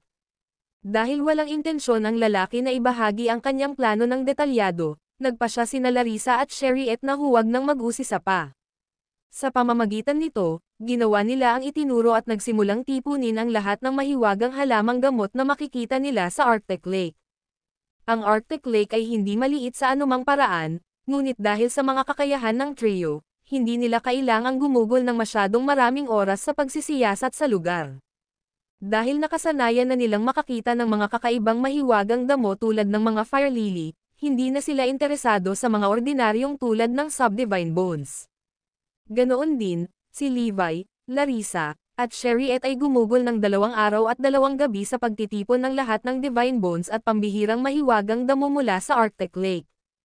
Habang nakatayo sila sa tabi ng lawa at pinapanood ang heavenly thunder na humahampas sa tubig paminsan-minsan, hindi mapigilan ni Levi ang pagngiti sa kanyang mga labi. Panahon na para alisan ng tubig ang Arctic Lake, bulong niya. Natural, na-shocked Sherriette at Larissa sa kaibuturan. Natarante sila sa desisyon ni Levi, at bukod pa rito, hindi madaling gawin ang pagpapatuyo ng napakalaking anyong tubig tulad ng Arctic Lake. Guro, nagpaplano ka bang gumamit ng Earth Fire at Heavenly Thunder para gumawa ng ultimate weapon? Maingat na tanong ni Larissa. Ay nako, nakakatakot kung totoo iyon. Ang isang sandata na napik ng 2 puwersang iyon ay talagang nakakatakot, bagaman ito ay nakadepende rin sa pamamaraan ng pagmamik ng isang tao. Kung ang tao ay may paraan upang gumawa ng isang tunay na sandata ngunit kulang sa naaangkop na kadalubhasaan, ang resulta ay isang lubos na pag-aaksaya ng oras at mga mapagkukunan. Maaaring may posibilidad pa na sirain ang mga materyales sa pagpapanday o pag-ikot gamit ang isang sandata na may mababang kalidad. Matalino ka naman, no? Nakangiting sabi ni Levi. Oo, yun ang plano ko. Para sa akin, ang mga armas lamang na ginawa mula sa mga likas na pinagmumulan ng enerhiya na ito ang maaaring ituring na pinakahuling sandata. Kung gagamit ako ng ibang apoy bilang kapalit ng Earth Fire, maaari itong magpasok ng napakaraming impurities sa proseso ng forging. Ang anumang mga armas na ginawa mula doon ay magiging mas mababa.